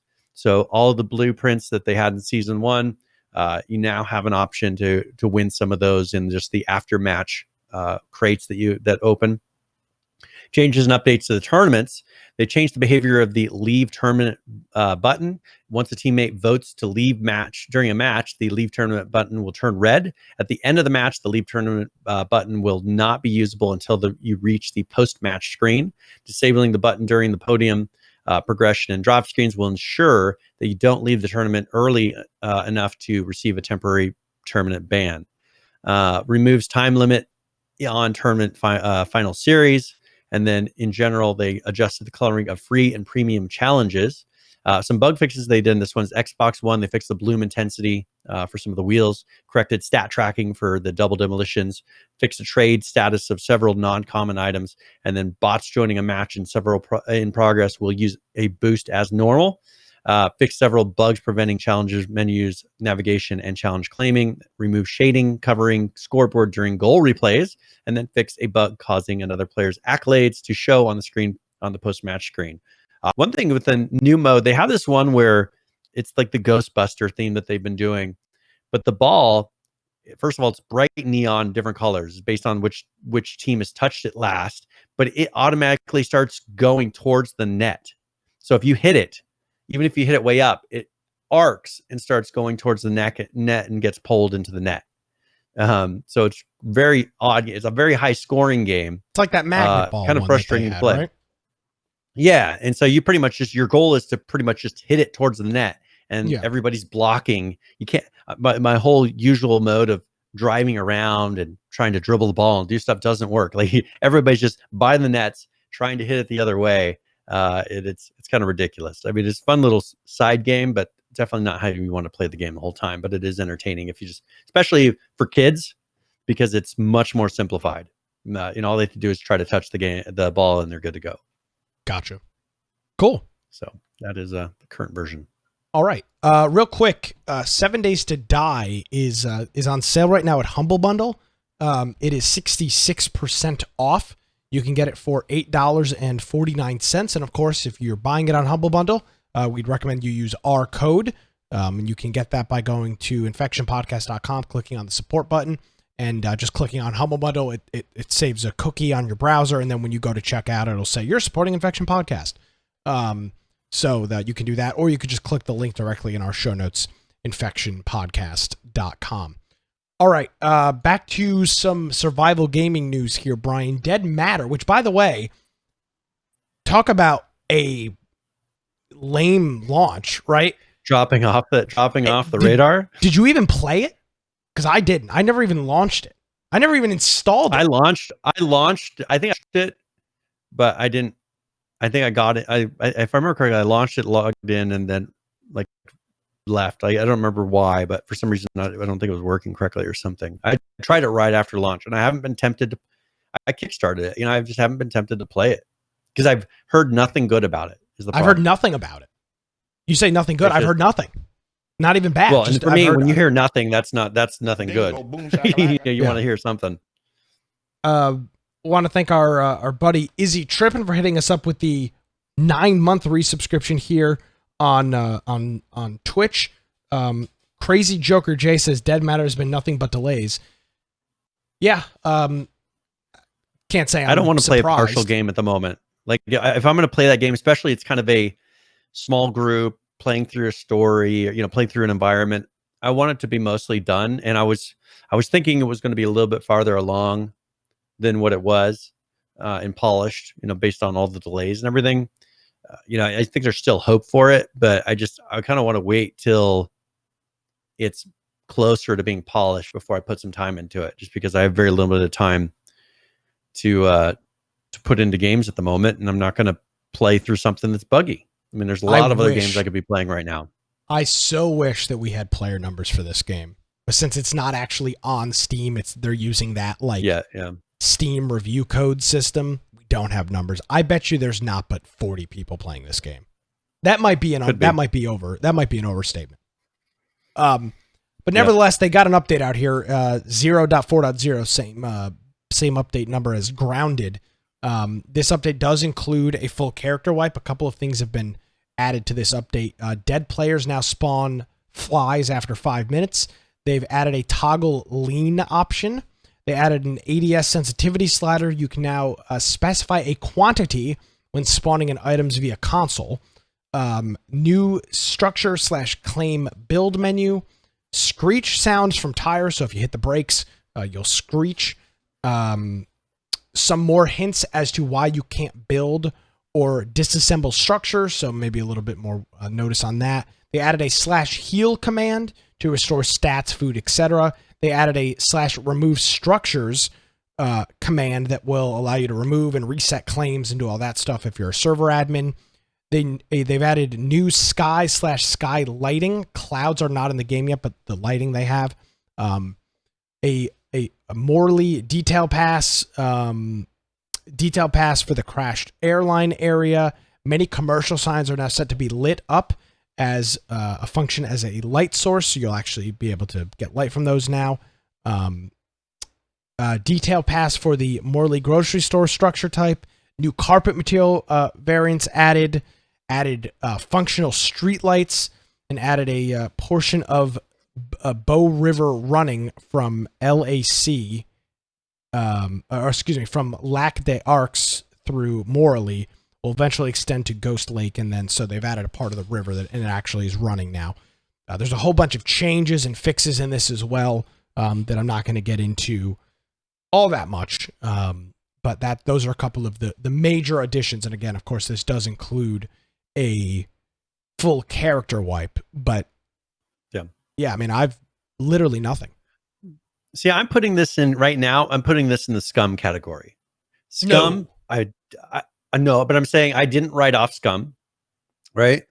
I view Scum as, and originally when Scum came out, I felt like Scum was something that eventually could be good. At the time I kind of enjoyed it, but nobody was playing it. And there was just because there wasn't some of the features that we as a group needed for it to play. But I viewed it as eventually they're putting in the work. They seem to be doing the right things but they needed more time. I do still think that there is hope for Dead Matter to hit a point where it's very playable and fun and has all the content, but I still think that's going to be a year to 2 years out before it's at a point where I'm like, just like Scum was. Scum, you had to wait about 2 years from when people originally hyped about it and it released to where it was at a point where it was anything close to what you were expecting it to be. And I think this is going to be the same. Doesn't matter. These guys are not professional. I mean, okay, I take that back because that's kind of rude to say it that way. Coming into this, they were not full-time professional developers, right? And I think that they learned a lot of things. I'm not saying that they're not professionals. They are developers, but they didn't have the industry experience coming into this to know you're going to run into all these things. You're going to have to deal with all these various problems. You're going to have to do this, and this. Plus, they kickstarted way higher than what they were asking for. And rather than take the money and run, which a lot of studios would do, I give them props for saying, you know what, we're going to up our game. We're going to up our product and put out something that's better. Now, that's going to take them a while to do still, because I think that to get to the level of a professional studio that has at least 100 to 200 to sometimes 1,000 people working on a project, it takes a bit to get 5 guys, maybe 10 people doing anything close to what people expect from a studio of 100 plus.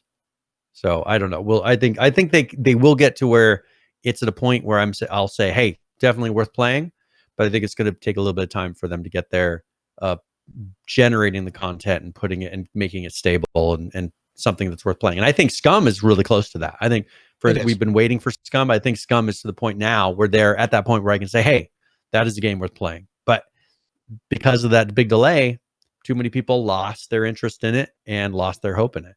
So I hope, I think that Dead Matter's going through that right now. Yes, and it's very much a trade-off thing that what we talk about when we deal with this stuff. If they had unlimited funding, they could have done this silently like major studios do, and when they're ready to release it, and people are like, oh, this is amazing. Well, the problem with all these alphas and all the things that we've been dealing with for now, 5 years, all this early access that we've been dealing with, the problem is people now lose interest. It worked with anyone because there was no games coming out. We were in incredible depression at that time. No games were coming out. So people gave that a lot more time than they would normally give it, and way more time than they give it now. Here, if in the first week it isn't amazing, people move on because there's 100 other games coming that year. Yeah. So we'll see. Yes, we will. Let's see here. Let's talk about hold on a second here. Let's talk about Arc for a second here. We've got a couple things with them. First of all, their Fear Evolved, which is their Halloween event, is now available until November 6th. And you can. And I did activate that on the server for whenever the next update happens. On our servers, we should be having the Halloween event kick in whenever the next little patch comes out. Next time it restarts. Cool. So we've got that in there. The Arc Fear Evolved 4, Crystal Wyvern fertilized eggs now properly warn players before consuming. C4 will no longer float when attached to dinos that have been cryoed. Players can now demolish structures quickly in the GCM by using Q on the keyboard or right bumper plus X on a gamepad. Fixed a bug where players were unable to ride dinos whilst being grappled. Fixed multi-level design-related bugs such as holes, floating foliage, incorrect volumes, etc. Fixed multiple mesh exploits. Fixed a bug which caused the rock drake to spin randomly when climbing walls. Fixed a shooting exploit with the tech Tapajara. Fixed a bug Tapajara. Tapajara. Fixed a bug which allowed the Mega Masora to do damage in what is ORP mode? Oh, I'm trying to remember. Hold on a second. I'll look at it. I remember looking this up before. ORP Arc. It is the. Oh, yeah. I think it's the Orb of Protection, right? Isn't that it? Okay. Offlane rating protection. That's what it is. Oh, yeah. Offlane rating protection. Okay, gotcha. So yeah, so that damage could, so that dino could do damage. And then added a tech trike to the core game, so it can now be transferred, and then added the master controller flag to the VR boss, and that was all on update 3.15.2, and then they've got 3.15.4, fixed a server-side crash, and then prevented the Dodo and Dodo Rex from being able to be picked up with a hover skiff. So that is all we've got. Yeah. Hover skiff. No. I was gonna say it sucks everything up. No video. Yeah, no video this year. Which I know. I was looking for one. There's no. Usually they put out a video, and there is no video this year. And I wonder if this has anything to do with the remote work, or whatever excuse they're going to use. But they never put it. Usually they always put out for all the different holidays. Easter they put out one. They put out there for the last year. They put one out for Thanksgiving, for Christmas. They put out one for this last year, Fear Evolved 3. I don't know. And I don't know. I'm October 22nd is when they did it last time, so they're already past the date, and so I think they're just not going to put out one. Yeah, which is fine. I mean, it's not the end of the world. It's just not the end of the world. I'd be surprised. I just don't understand, why didn't you just re-release the last one with an updated logo? Yeah, that's a valid point as well. All right. Well, while we're talking about Halloween, let's talk about some other Halloween updates. Rust has got one, and theirs is called Seasons Beatings, which is more of a Christmas thing. It's Seasons Greetings. That's more of a Christmas kind of thing, but nevertheless, I'll give them credit for. So here is the trailer for the Rust 2020 Halloween update.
Pretty spooky, I would say. Yeah, pretty intense.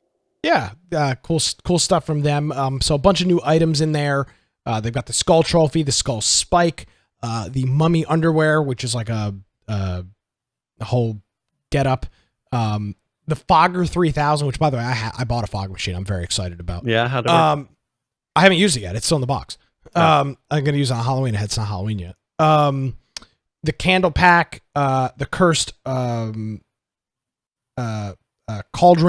strobe lights, and those I believe are items that you buy on the store. Those are like third party items. Theirs are the skull trophy, skull spike, and the mummy underwear.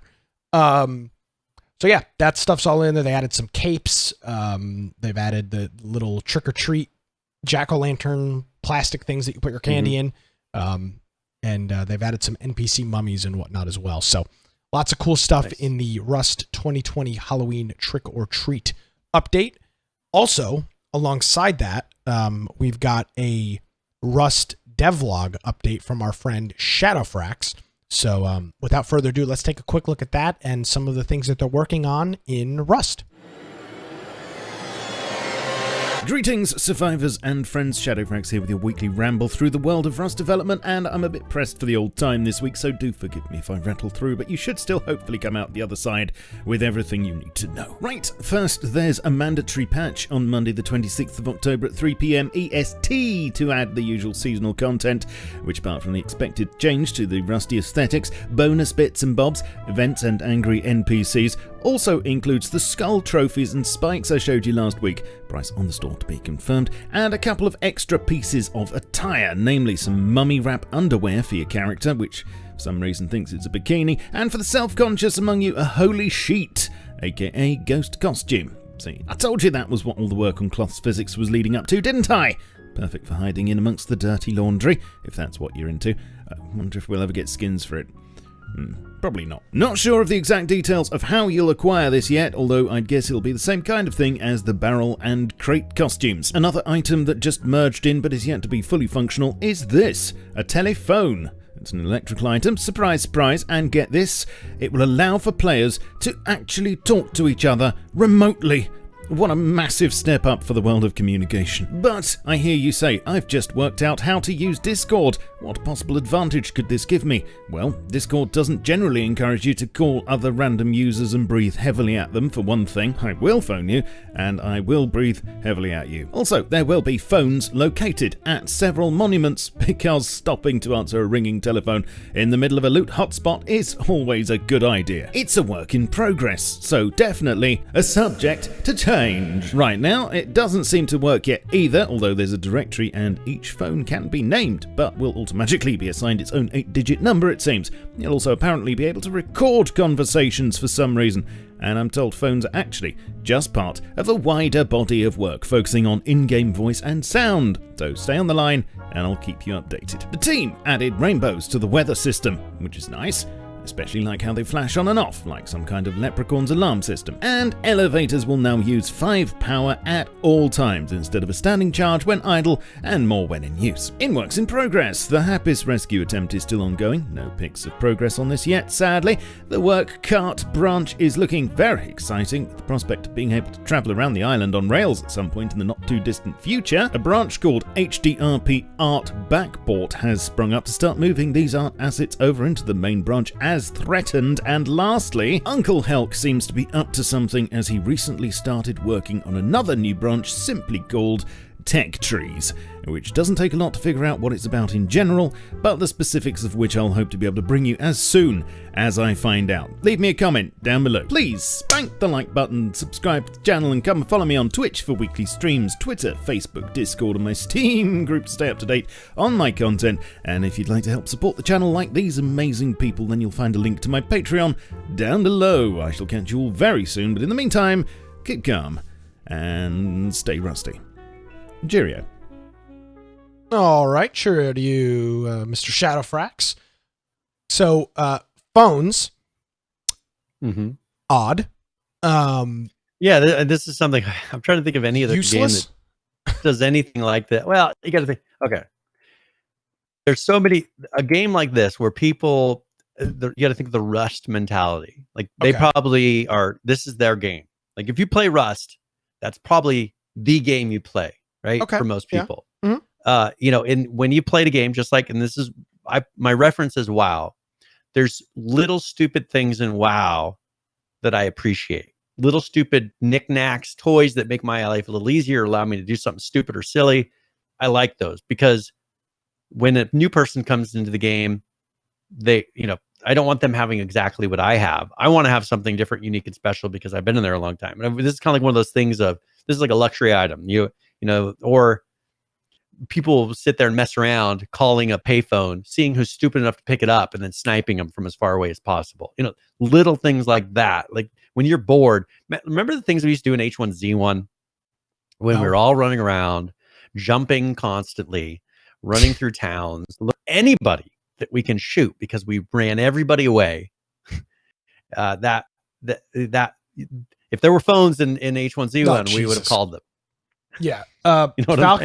Falcon says the phone rings, you pick it up, and the guy on the other line says, "We're trying to reach the vehicle owner about your car warranty." Warranty. Yeah. Your warranty is about to expire. Actually, just got one of those calls right before the show. Oh, fantastic. Yeah. So now, let me be clear. I think it's really cool that it's in there, but this goes right up on the level of stupidity with the MIDI instruments. And a bunch of the other random garbage that they've While all these other studios are whining about, because of COVID, we can't release stuff.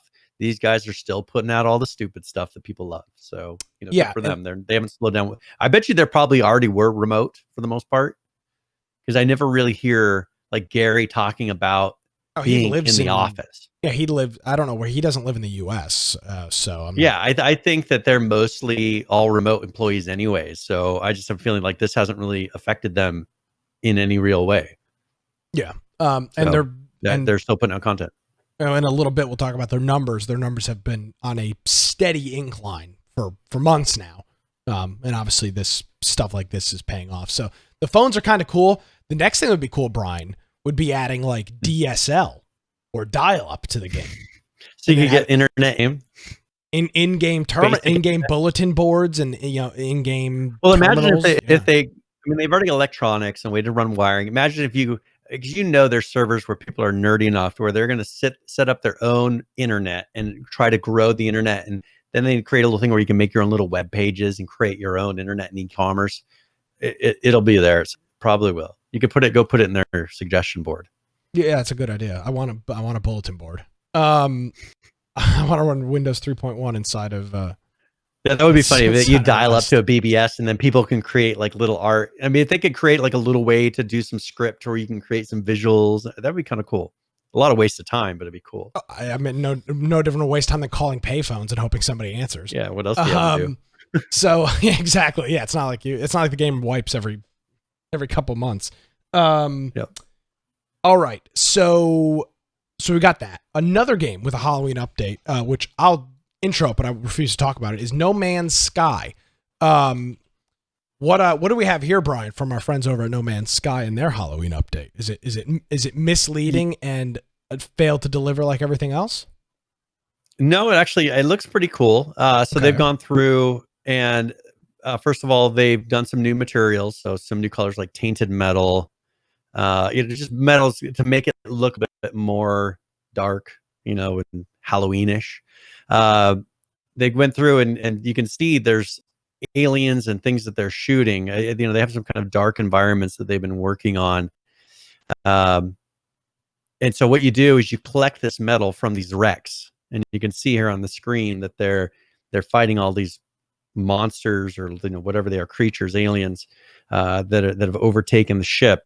But you go through these wrecks, and you can go. You said you collect the obtained metal from these ghastly wrecks. You will find the space station scrap dealer keen to exchange it for an assortment of ominous base decorations and creepy customization options. So you collect these, you turn them in, and then you can get things for your base and other types of cosmetics that you can wear. They also stock the orange pustules, detoxified slime, rig companion. Those are some Halloween things that they have. They also have some decals and so you can use in place. Also, they've put in community research, or there's some community research of some new items through extensive Nexus research data collated by the Quicksilver Companion. Recently unlocked the celebratory cactus, the succulent tree, and the bewitched cactus, and those are all plantable in the planetary base. And now it's focusing on creating some new starship trails. So fly more discreetly through dark space by muting your ship's exhaust with the stealth trail, or covertly announce your presence with the chromatic trail. So different trails you can do, so maybe you don't stand out as much or stand out even more. Multiplayer missions at the Nexus aboard the space anomaly to contribute to unlocking new trails. So then they just show some different things from community members. They also have some patch notes if you want to look at the actual fixes and things that they have done. But yeah, just some holiday things and a way to earn points to be able to purchase them. Okay, very cool. Brian, will you go ahead and reconnect while I do this next story? Your audio's starting to chip out. Let's talk about Miscreated. They've got their Halloween update out as well.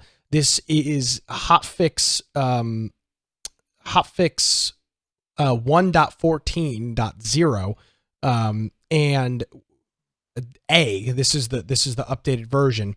They fixed a couple of inventory related issues. The NPC teleport to base requires a 20 AM coin, which is their in-game currency fee to use. Candylands, they fixed the base building exploit inside of a rock. I guess you could build a base inside of a rock. And then on the islands map, they fixed a possible teleport glitch in the Sultan Cave using the ocean layer underground, and then added functions for EULA to set/get capture state and get emotes, including carry and capture. So those are some of the things that they are that they did here in this hotfix for Miscreated 1.14.0.a, of course, and this includes their Halloween update that they do each and every year. Nice. All right, is that better? Yeah. It'll doable. All right, let's talk about ROE here really quickly. Okay. They put out a patch that really is around ray tracing, so real-time ray trace global illumination, and so that is now enabled in the graphics settings. So you can go and turn that on if you have ray tracing. When enabled, it will simulate real-life light propagation, which is pretty much what that does. The realistic and detailed lighting and shadow effects. You have to have certain video cards to be able to do this. So the RTX series of graphics cards can run RTGI at a higher frame rate. Non-NVIDIA RTX graphics cards, in non-NVIDIA RTX graphics cards, NVIDIA GeForce 1060s, 6Gs, and above models such as the 1070, 1080 can also run RTGI, but the frame rate will be slightly lower. So I'll just see. I didn't think mine had ray tracing, but it doesn't. Yeah, so that's weird that they said the 1080 and the 1070, unless there's some specific model now that does have that. For their DirectX 12 client, they've made it so that the RTX 3090 users can now enable the DirectX 12 client, which is the newest video cards. All right. That's Very it for cool. that. What else we got? Raft, they put out an update this week, and mainly, so there's a lot of fixes. I won't go through that, but animals will no longer starve to death, but they stop producing resources when they're not fed. Unstuck button now works even if the player is incapacitated, or also requires confirmation. Picking up dead animals now give back the arrows used to kill them, and they change what colors the receiver location present. And they have a post where you can view that. And rafts now support a few Steam launch options. So they have a thing where you can go and look at some of those launch options for that. And other than that, it's just regular fixes. Gotcha. Cool. Another one, Destiny 2. They put out a new season that's starting called Season of the Hunt. There's actually for this, if you want to play that really quickly, that announces it, and it's called Forged in the Storm. It's about 15 minutes, I think. Oh, we don't want to. Okay, we won't do that full one. Yeah, I think it's. Yeah. It's So, about, it's okay. about Well, 15 minutes. I'll cover some of the things that they discuss in there. So in here, there is, if you want to pull up that, there's kind of a roadmap that they discuss cool. in this. There's just a still image. They show what's happening on some various dates. So 11/10, so on the 10th of November, they have Beyond Light, and that's when the Beyond Light campaign begins. And then the stasis unlocks. So they have a number of things that you can get on there. Free to all players. They have, and so with the Beyond Light expansion, they have things that they're adding, and then they have a bunch of things they're adding for the all players, that don't have the expansions. 10th, seasonal artifacts and reward track unlocks. The Empire Hunt begins, and the Glassway Strike opens. The 10th through the January 12th. They uncover Europa's secrets, so that's an event that goes through that period of time. On November 13th, the Adept weapons added to the trials. The 17th of November, the season's missions begin, and the Wraithborn Hunt begins. The 11/21, the raid opens, and for Deep Stone Crypt. December 8th, the first Iron Banner begins, and the 15th through January 5th, the Dawning starts, and then they'll be doing more after that. So a lot of stuff happening in Destiny 2 over with a lot of new exotic weapons, armor, and ships, and all kinds of cool stuff. But this will be over November through kind of mid January. They're having a lot of new content they're putting in for this Beyond Light event, expansion and season. So keep your eye open for that. All right. Very cool. Yeah, and this is now people remember the base game of Destiny 2 is free, but once you start getting into those expansions, they do start charging money. Things that make you go, Yeah. Dead by Daylight, they put out first of all, they have a new set of archives that they've added. Cool. I'm not going to go through a ton of detail about that, but their tome 5 of the archives is now available. It's called they do have unlockable character memories in there for Talbot Grimes, which is for the Blight, Nia Carlson, and Max Thompson Jr., the Hillbilly. So you can go through and do those. Although they have in their bonuses that you can get, and these are daily login rewards. So from the 24th, which is just a couple days ago, through the 30th, you can get 20,000 blood points in 500 shards if you log in. The 30th through November 1st, you get 100,000 blood points and 2,750 shards. And then if you log in during November 1st through the 4th, you get 50,000 points and 500 shards. So definitely log in during those dates, and you'll be able to get some of those things. Yep, I got my points over the weekend for that, so nice. we're all good to go on that front.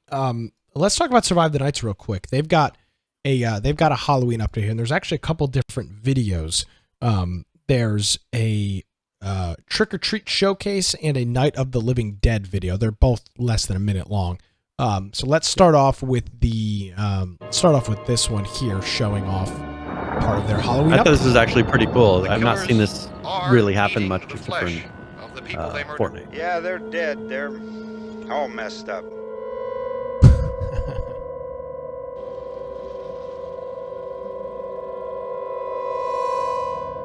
a lot more of them as soon as they find out about us.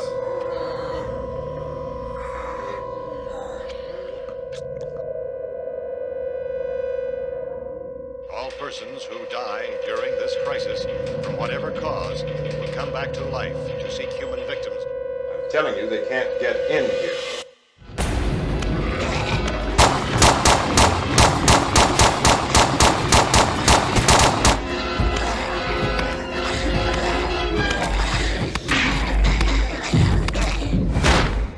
They're coming to get you, Barbara. So they've got the classic horror Nights of the Living Dead in game. And that's in the public domain, so that's pretty cool that they took the opportunity. Yeah. They took a film that's in the public domain and they're able to put it inside of the game. And it looked pretty cool. They put a whole drive-in theater where you can go in there, and if you want to watch the film, you can watch the game. Or I would assume what would be kind of cool is if the noise from it started attracting zombies. You know what I mean? You got a movie playing with loud noise, and throughout the film, like just it gets harder and harder because zombies are just coming to the whole area and ended up killing you. So who knows? So that's the first part of it. Then this next one is a quick one, about a 30-second video. This is their Trick or Treat showcase, showing some jack-o'-lanterns and a little creepy door knocker. Jesus Christ. Door knocker thing. And then some sort of jack-o'-lantern NPC thing that comes out. Yeah, so you can go to each house, you can trick or treat. A zombie will jump out at you, and then you have the ability to loot it for probably some special items. Will this one be a treat? Oh, look at that. There you go. Look at that. Huh. Oh, that's neat. I don't think I've ever seen trick or treating in a game. Now, that was a film case. What would be cool is if you could actually find different videos, like if they got some like Nosferatu, which is also in the public, get a couple of public domain ones where you can find them in game, and then you can go and load them into the drive-in theater and play them for everybody. It's like a 6-part movie. You got to load their different spools. Yeah, that would be kind of cool if you had to kind of find the whole film itself, and then maybe get, then you unlock it to where you can watch the whole thing on your server. Yeah, and then everybody works together, and they don't all kill each other when they're trying to load the next movie, the next part of the film. Yeah, absolutely. Can't think of that going. Remember the H1Z1 wedding? It would never. Or was that Rust? Yeah, never. Was it H1Z1? No, WoW had a wedding. The WoW wedding, where everybody killed each other. Yeah. It was just a mad bloodbath. Yeah, the Horde just comes in and or I don't remember if it was the Horde or Alliance, but yeah, this came in and destroyed everybody. Ruined that wedding. So, yeah, I would imagine in Survive the Nights, it would be a rather similar experience. So that's really cool for a Halloween update. And again, not a huge game, not a huge studio, and but it's perfect. I mean, this is the time of year for these games, these zombie horror spooky games. This is the time to put shine. In your biggest exactly. So it's very cool Christmas to see. Doesn't exactly work for games like this. No, but Christmas works really well for Ark, and they do that well. But the fact that all of these other games haven't, I don't know. Survive the Nights. I think I'm gonna have to go and play this. This looks really cool. Yep. I've never seen that one movie, thing I was gonna, so I can.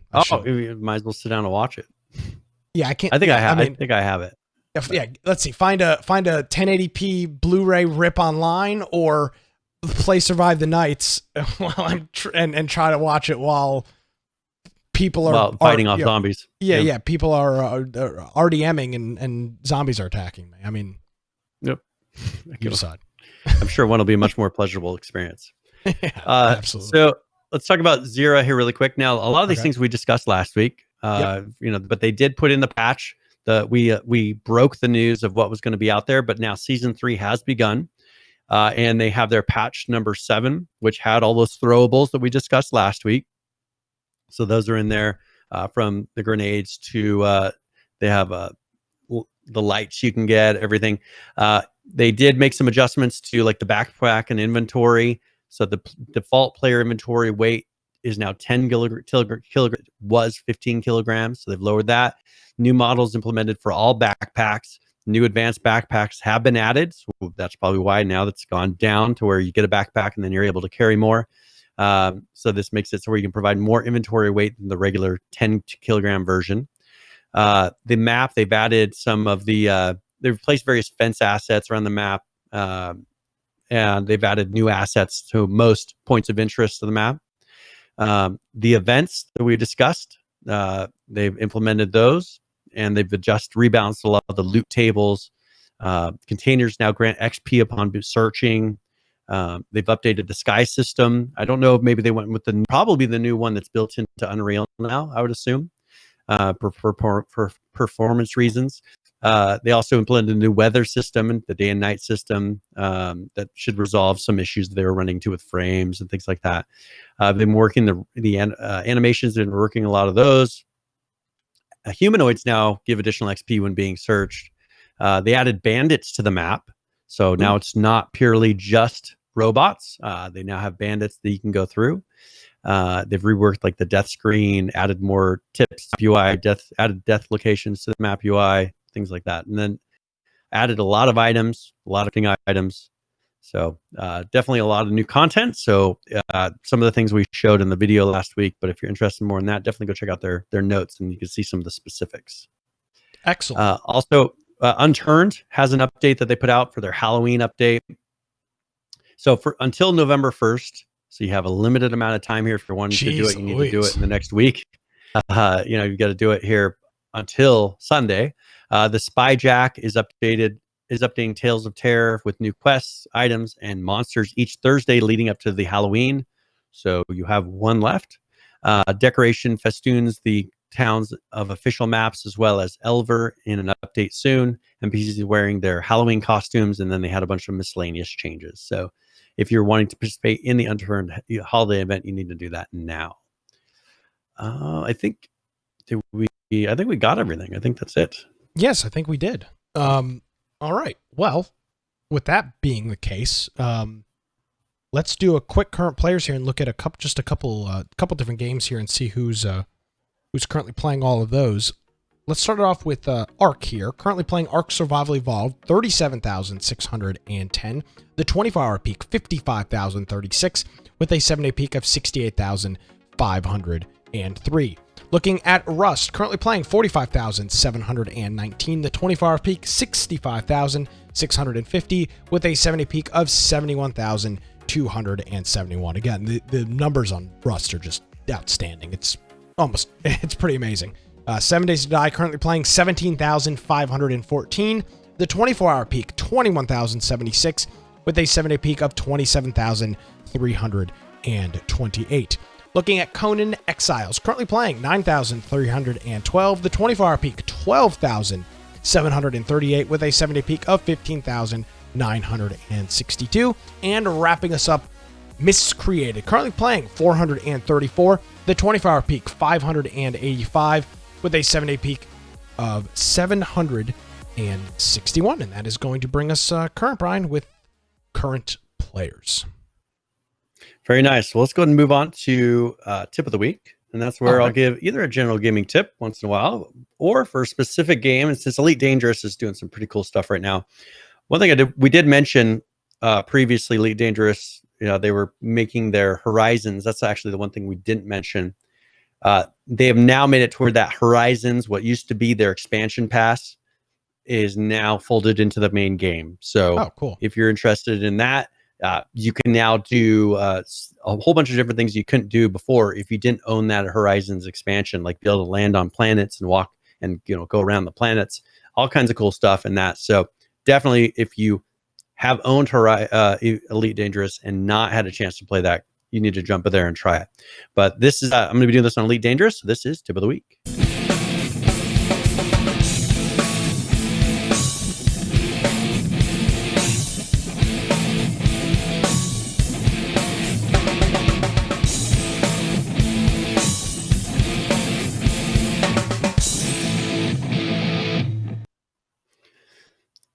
All right. So in Elite Dangerous, when you're flying around, you risk losing your ship.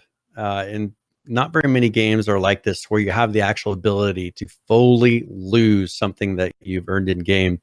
But here, there's a fee to recover your ship. It's like an insurance.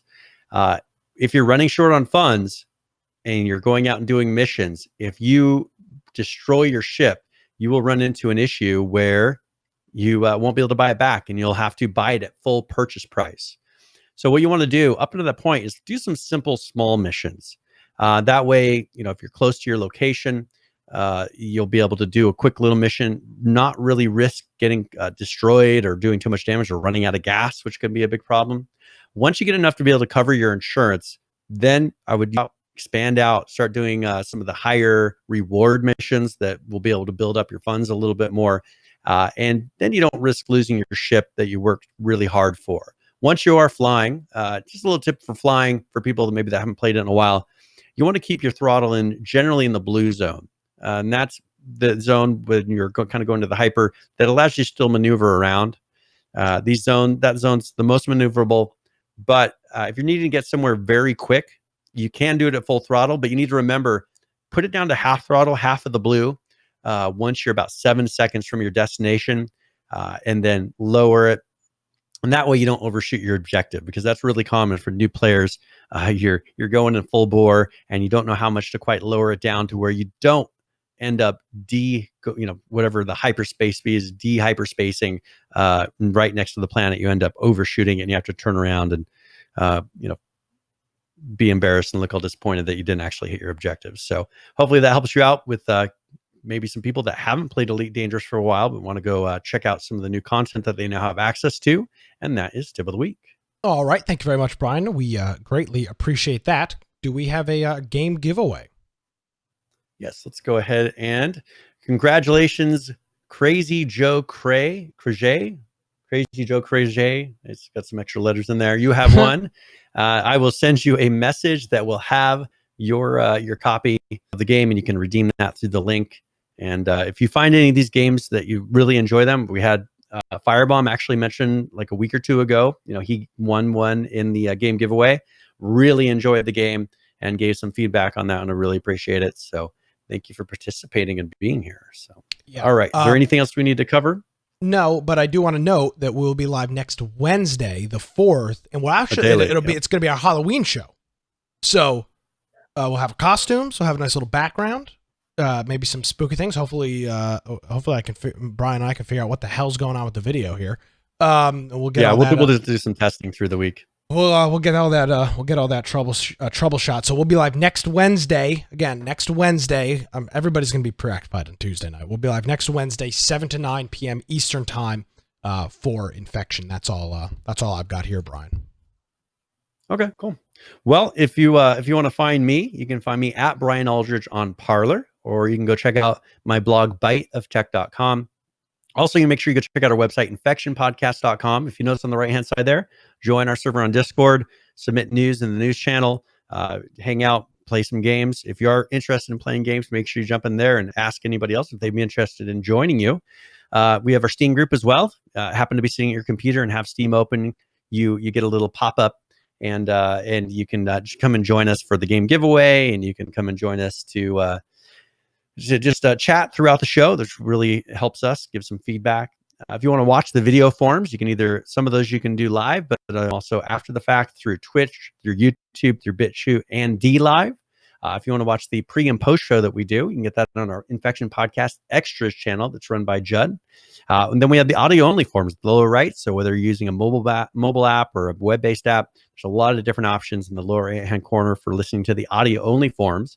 If you want to follow along, perhaps you're listening to it after the fact and you want to have the show notes in front of you, you can just go to one of our episodes on the website, and we'll have a player in there so you can watch it or listen to it right on the page, and then links to all the different topics that we'll be covering.